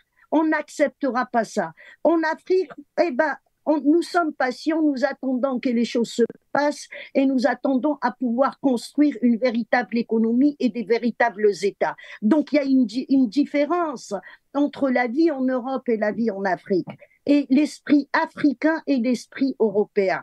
Les Européens peuvent négocier pays par pays, chaque pays à part avec le Burkina, où ils peuvent venir en groupe, et ça c'est au Burkina d'être pragmatique, et puis comme c'est l'Europe qui a besoin du Burkina, ils peuvent également négocier des marchés gagnants-gagnants. Et la politique de l'Union européenne actuellement, après les 3 sujets que j'ai abordés, donc Corona, guerre en Ukraine, guerre au Moyen-Orient, aujourd'hui, plus que jamais, l'Europe a besoin de sortir de sa crise. D'ailleurs, l'histoire du gazoduc, si on accélère les choses, c'est parce que l'Europe a besoin de l'Afrique. Et le Burkina peut tirer son épingle du jeu. Masha'Allah, il y a un président qui travaille au profit de son pays, qui a des bons projets. J'ai confiance en cet homme-là. Quand je dis j'ai confiance, je parle dans la solidité du caractère, et il peut être un excellent négociateur, il est bien entouré, donc le Burkina peut tirer son épingle du jeu, il n'y a pas de problème, et il faut qu'il profite de cette division qu'il y a au sein de l'Union européenne justement, et la force de l'Allemagne actuellement, puisque les Allemands sont beaucoup plus forts que les Français actuellement, malgré qu'ils aient perdu quelques marchés, quelques usines, tout ça, par rapport à l'énergie chère. Mais les Allemands ont pris l'habitude de revenir une fois que l'économie est à plat. Donc moi j'ai confiance. Hein, franchement, le Burkina peut aller vers des bons projets, mais il faut surtout pas qu'il cède. Il faut qu'il soit dur dans les négociations. Merci. Anatole Albert Aïssi, vous reviendrez sur la posture de Ouagadougou, une posture réaffirmée justement par son chef de la diplomatie. Voici ce que déclare le ministre burkinabé des Affaires étrangères. Si les deux parties s'écoutent, les relations iront dans le bon sens. Nous sommes aussi dans une démarche de parler davantage en vue de présenter notre situation réelle et permettre à nos partenaires de mieux nous comprendre.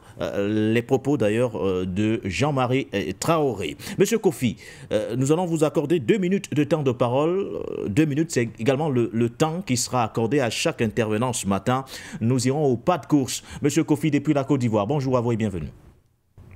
Bonjour, monsieur Nguéné. Bonjour aux invités.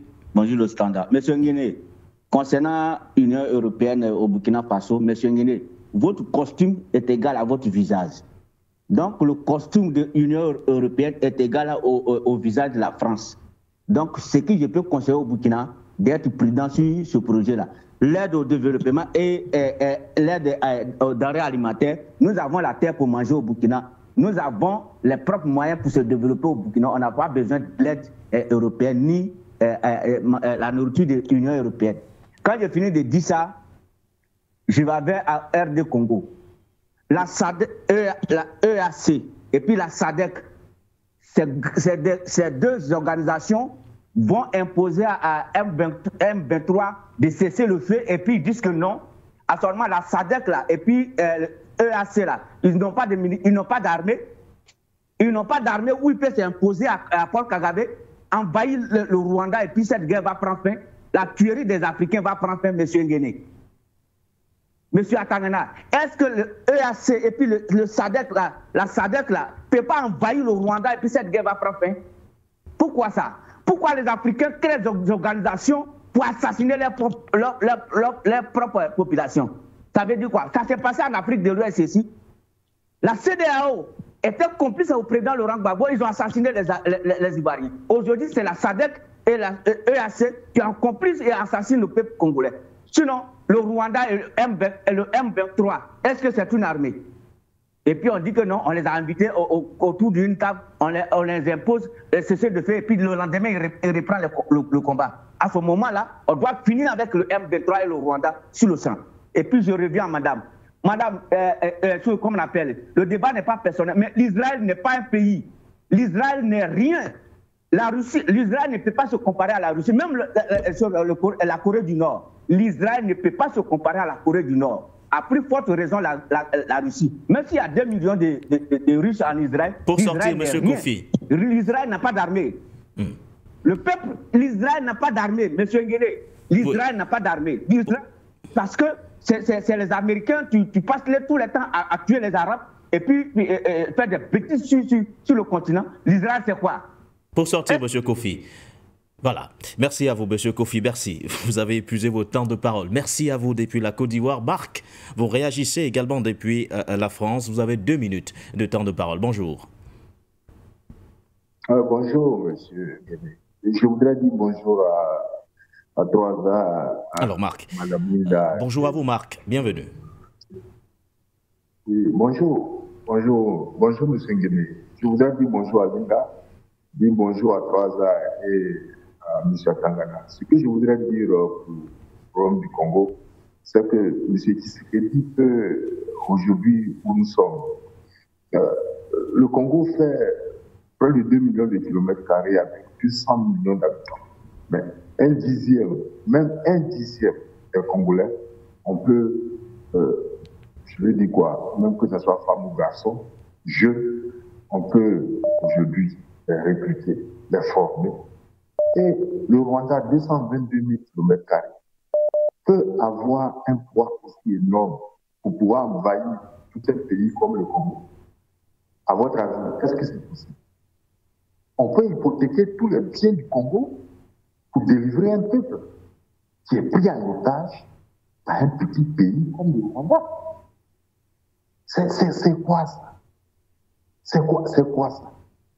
C'est les Sayamines juifs qui aujourd'hui ont des comptoirs à Anvers qui sont en train de piller le Congo. C'est tout. C'est vu et c'est su. Allez-y à Anvers. Allez-y à Anvers en Belgique. Qui détient tout le comptoir là-bas? Le comptoir d'or, des diamants et autres. Ce n'est que c'est les Sayamines juifs.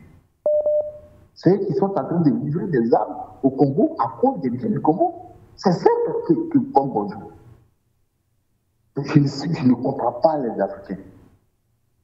Voilà. Il faut taper sur ces petits Rwandais qui sont en train de foutre la merde, excusez-moi du terme, en tout cas au Congo, comme un grand pays. C'est tout.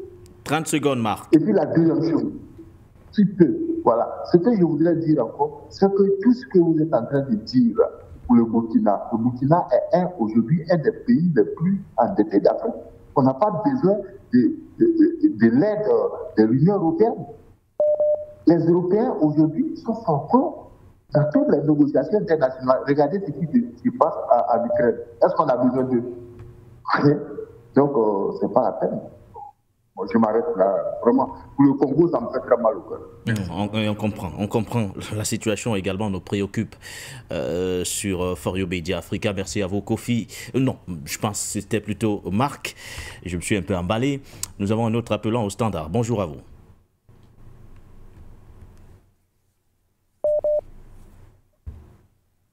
Allô, bonjour. Bienvenue. Allô? Monsieur Peter, bonjour à vous. Alors, je ne sais pas qui prendre. Peter ou merci beaucoup. Delano. Je pense qu'on va prendre Delano. Oui, bonjour à vous, Delano. Je dis comme ça un grand bonjour à tous vos invités. Bon, j'aimerais commencer par la situation du Congo, la République démocratique du Congo, pour être plus précis. Monsieur Nguéné, on assiste là à du déjà-vu. On a tous vu le père Kabila faire la même chose, aller chercher des gens au Rwanda et je crois en Ouganda pour marcher sur Kinshasa, aller prendre le pouvoir. En se disant que quand il prendra le pouvoir, les choses devront changer. Et tout le monde se plaint pourquoi la communauté internationale ne fait rien, pourquoi tout le monde le voit. Mais la raison est très simple, M. Nguéné. Un noir qui meurt ne veut rien dire. Un noir qui meurt, ce n'est pas plus important qu'un cafard qui meurt. C'est comme ça que ces gens-là nous voient. On va dire, mais pourquoi ils n'interviennent pas? 6 millions de morts qui vous, ça ne veut rien dire à tous ces gens-là, parce qu'ils ne considèrent pas les Noirs comme des gens. Vous savez, le Congo, c'est l'assiette nourricière de tout le monde, où tout le monde vient se servir. Quand on vous dit qu'au Congo, il y a toutes les entreprises internationales, ils sont basés à l'est du Congo pour piller les richesses du Congo. Vous avez le Rwanda qui vient de renégocier les accords pour livrer des minéraux stratégiques à l'Union européenne. Quand ils n'ont même pas une mine de ces minéraux stratégiques, mais où est-ce qu'ils vont aller chercher ces minéraux? On lui a donné la permission d'aller piller le Congo. Et ça arrive quand le président Donald Trump arrive au pouvoir. On a Donald Trump qui dit que son Vous avez encore favori une minute, Delano. en Afrique, c'est Kagame. Mais ce n'est pas pour rien. C'est pas pour rien. Donc, tant que les Africains ne trouveront pas une solution à ça, et quand je parle des Africains, je ne parle pas des présidents, je parle de la population. Il faudrait un soulèvement populaire pour arrêter ces gens-là. Parce que tout le monde va voir, on va dénoncer à l'Assemblée de l'Union européenne, on ne va que parler. Il n'y aura aucune action. Et c'est comme ça qu'on va voir des Noirs tomber. Ça ne leur dit rien du tout. 30 secondes de l'année. La vie d'un Noir ne vaut pas plus que la vie d'un cafard pour eux. Pour parler de Burkina, moi... En 30 secondes de l'anneau. En 30 secondes. Au monde. Et si ça pouvait être le cas pour l'AES, ça devait être très bien. Mais à ce moment-ci, il faudrait qu'ils sachent signer des accords légitimes. Bon, je vais dire des accords à 50-50, comme on dit souvent. Donc, il faudrait qu'ils savent tirer des profits de tous les accords qu'ils signent avec l'extérieur sans pouvoir se faire abuser comme ça a été auparavant. Merci. Monsieur Nguéné, c'était ça ma contribution et merci d'avoir pris mon appel. Merci à vous, Delano, depuis Dallas. Monsieur Peter, vous êtes également avec nous. Bonjour. M. Baudelaire, merci Croix Center. Je salue Mme Linda, M. Atagana, M. Haïssi. Je vais aller raccourcir un peu mon exposé en joignant les deux titres parce que pour moi c'est un peu similaire. En parlant du comportement hypocrite de l'Union européenne qui aujourd'hui veut se démarquer d'un pays membre de cette même Union européenne pour soi-disant coopérer avec le Burkina Faso, on met un gros point d'interrogation. Qu'est-ce que ça cache? Est-ce que vous pensez que l'Union européenne, c'est-à-dire Bruxelles, dont Paris dépend fortement, même si l'Allemagne est le number one, peut prendre des initiatives sans que Paris ne soit au courant? Non. Pour moi, ça cache quelque chose. Ça veut dire que Paris se cache maintenant derrière Bruxelles pour reconquérir des territoires qu'ils ont perdus, c'est-à-dire Mali et Niger. Et vous allez voir, une délégation va aller à Niamey et à Bamako.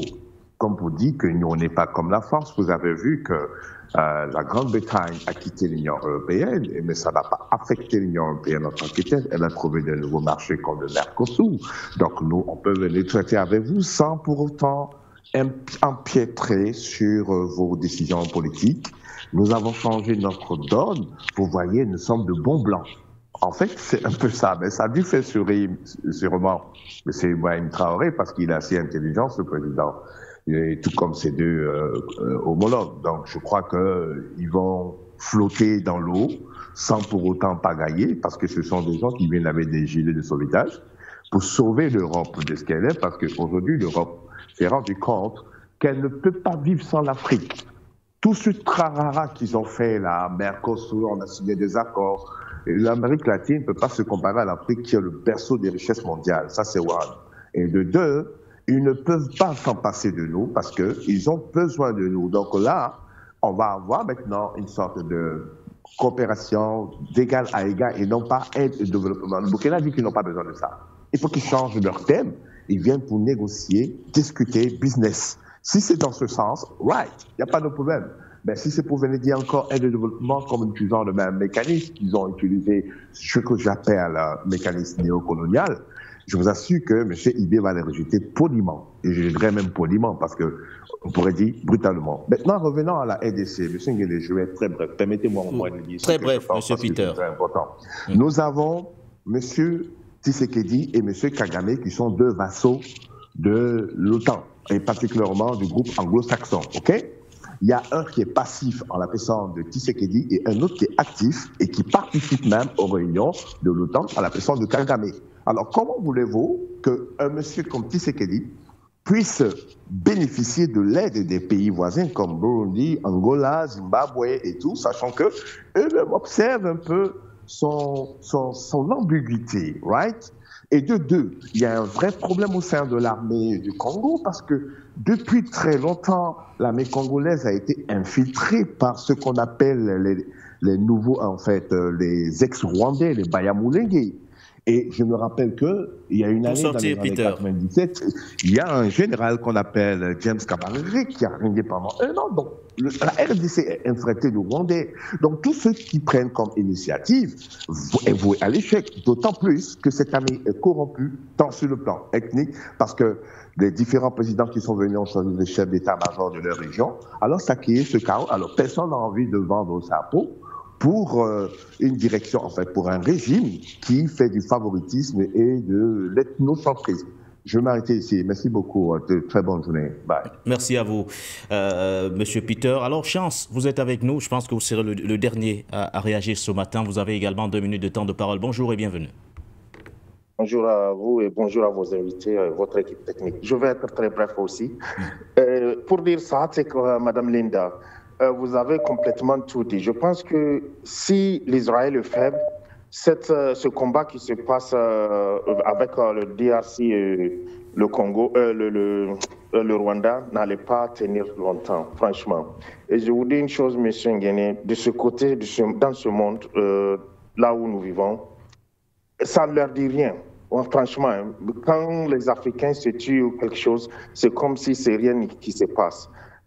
Pour vous donner une petite idée, on parle toujours du 7 octobre, le 7 octobre. Mais savez-vous que jusqu'à présent, on ne fait pas de reportages sur ce qui s'est passé. Très peu de chaînes ici font des reportages sur la tuerie et le nombre de personnes qui meurent. Et cela nous amène à prendre la conscience en Afrique. Et d'où j'encourage aussi les efforts de son Excellence Ibrahim Traoré avec la coopération. Je pense qu'un de vos invités avait bien dit d'être dur, très dur dans les négociations. Ne laissez rien, parce que ces gens-là, rien ne compte pour eux que nos ressources minières et nos ressources naturelles. Merci beaucoup, M. Nguene. Bonne journée à vous et toute l'équipe. Bonne journée également à vous, Chance de l'Angleterre. Alors, bienvenue. Nous allons souhaiter la bienvenue au nouveau représentant spécial de l'Union européenne pour le Sahel, Anatole Albert Aïssi. Mais qu'est-ce qui se cache derrière cette approche pragmatique de l'Union européenne? Je rappelle que c'est eux qui la qualifient de pragmatique vis-à-vis des pays du Sahel. Vous le trouvez tout pragmatique, c'est dommage. Mais écoutez, à l'entame, n'est-ce pas, de la première thématique, oui. Je crois que je vous ai révélé un fait que je trouve paradoxal.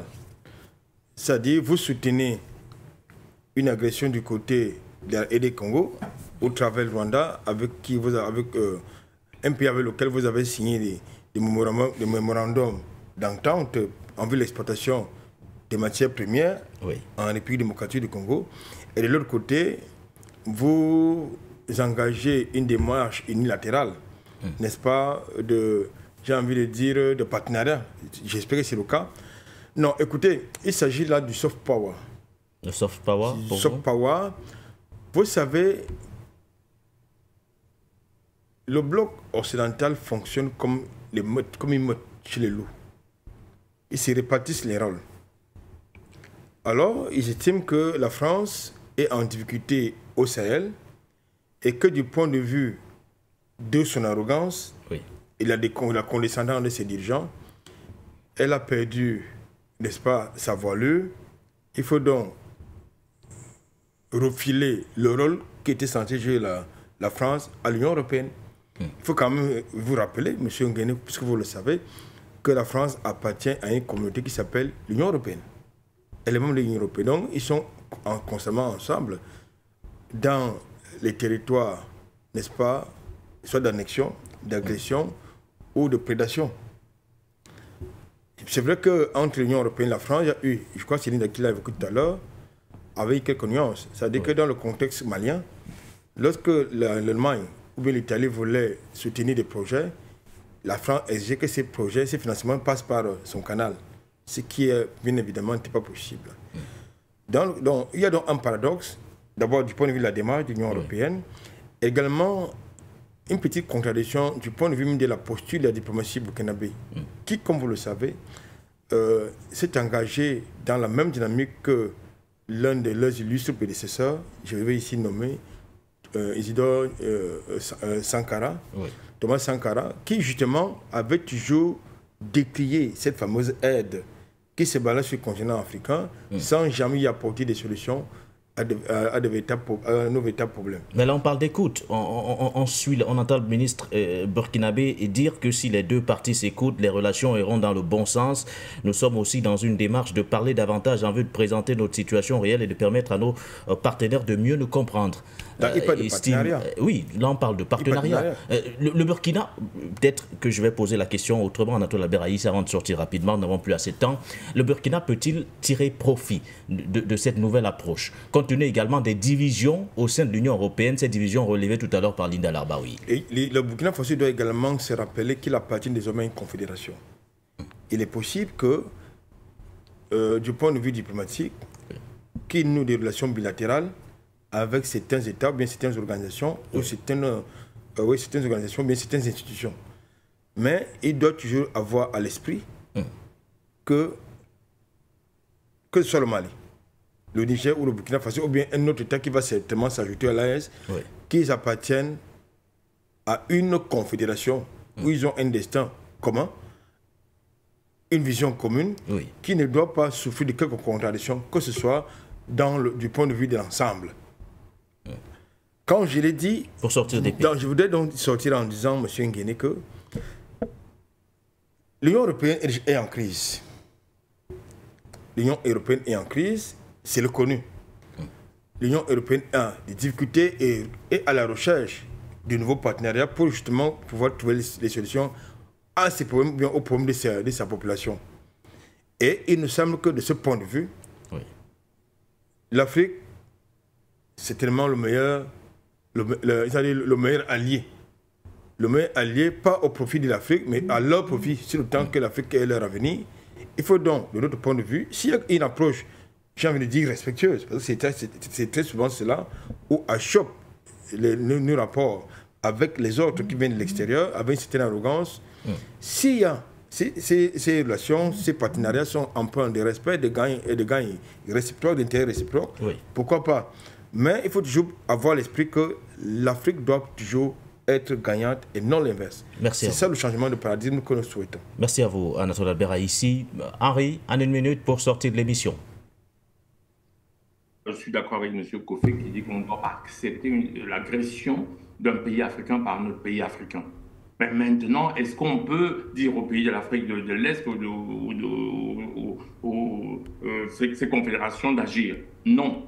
Parce qu'il faut que M. Tshisekedi demande ça. Sinon, ça donne des violations de frontières.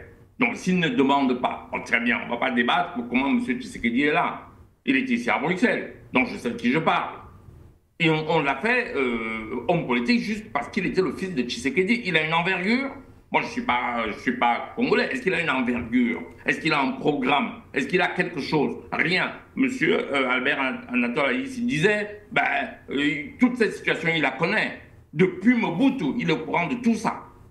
Il est au courant de tout. Il est parti être chef d'État sans avoir un projet pour son pays et sans doit refuser de le dire. Les pays africains devraient se réunir, mais ils ne peuvent pas se réunir parce que chaque pays est souverain. Donc c'est M. Tshisekedi qui devrait appeler les voisins africains pour dire « Donnez-moi une armée pour que ça ne soit pas accepté ». Et ça ne peut se résoudre que par les armes, sinon la République démocratique du Congo sera démantelée. Je fais vite. Puis l'aide au développement. L'aide au développement, on sait ce que ça veut dire. On ne va pas encore expliquer aux Africains ce que c'est que l'aide de déplacement. En 30 secondes, Henri. En 30 secondes. Oui, je vous prête de l'argent en devise. Et vous me remboursez comment?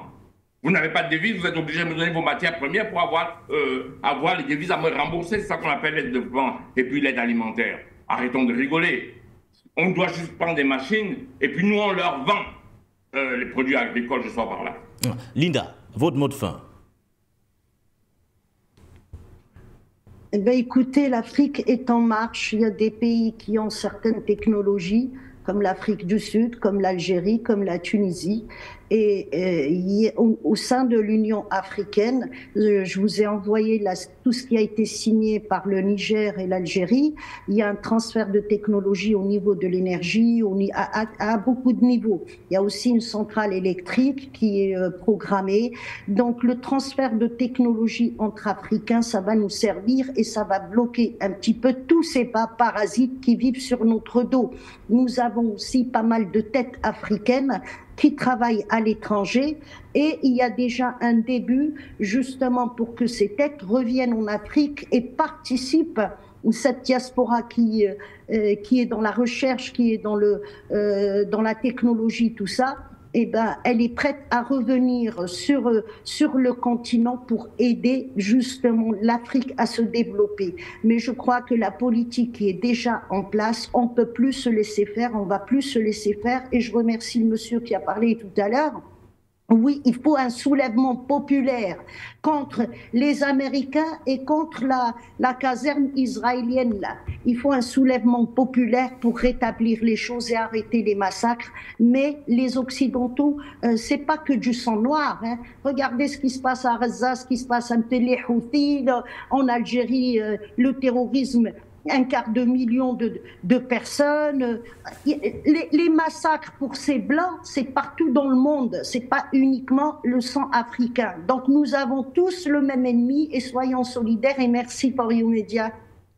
Merci à vous, Lida Larbaoui, Henri Tangana, Anatole Albera ici sur le plateau. Merci à vous, messieurs. Merci également à nos nombreux téléspectateurs, téléauditeurs, à la réalisation, à l'équipe du digital. La journée démarre bien sur les antennes For YouMedia Africa. Restez d'ailleurs des nôtres. Les programmes ne font que commencer.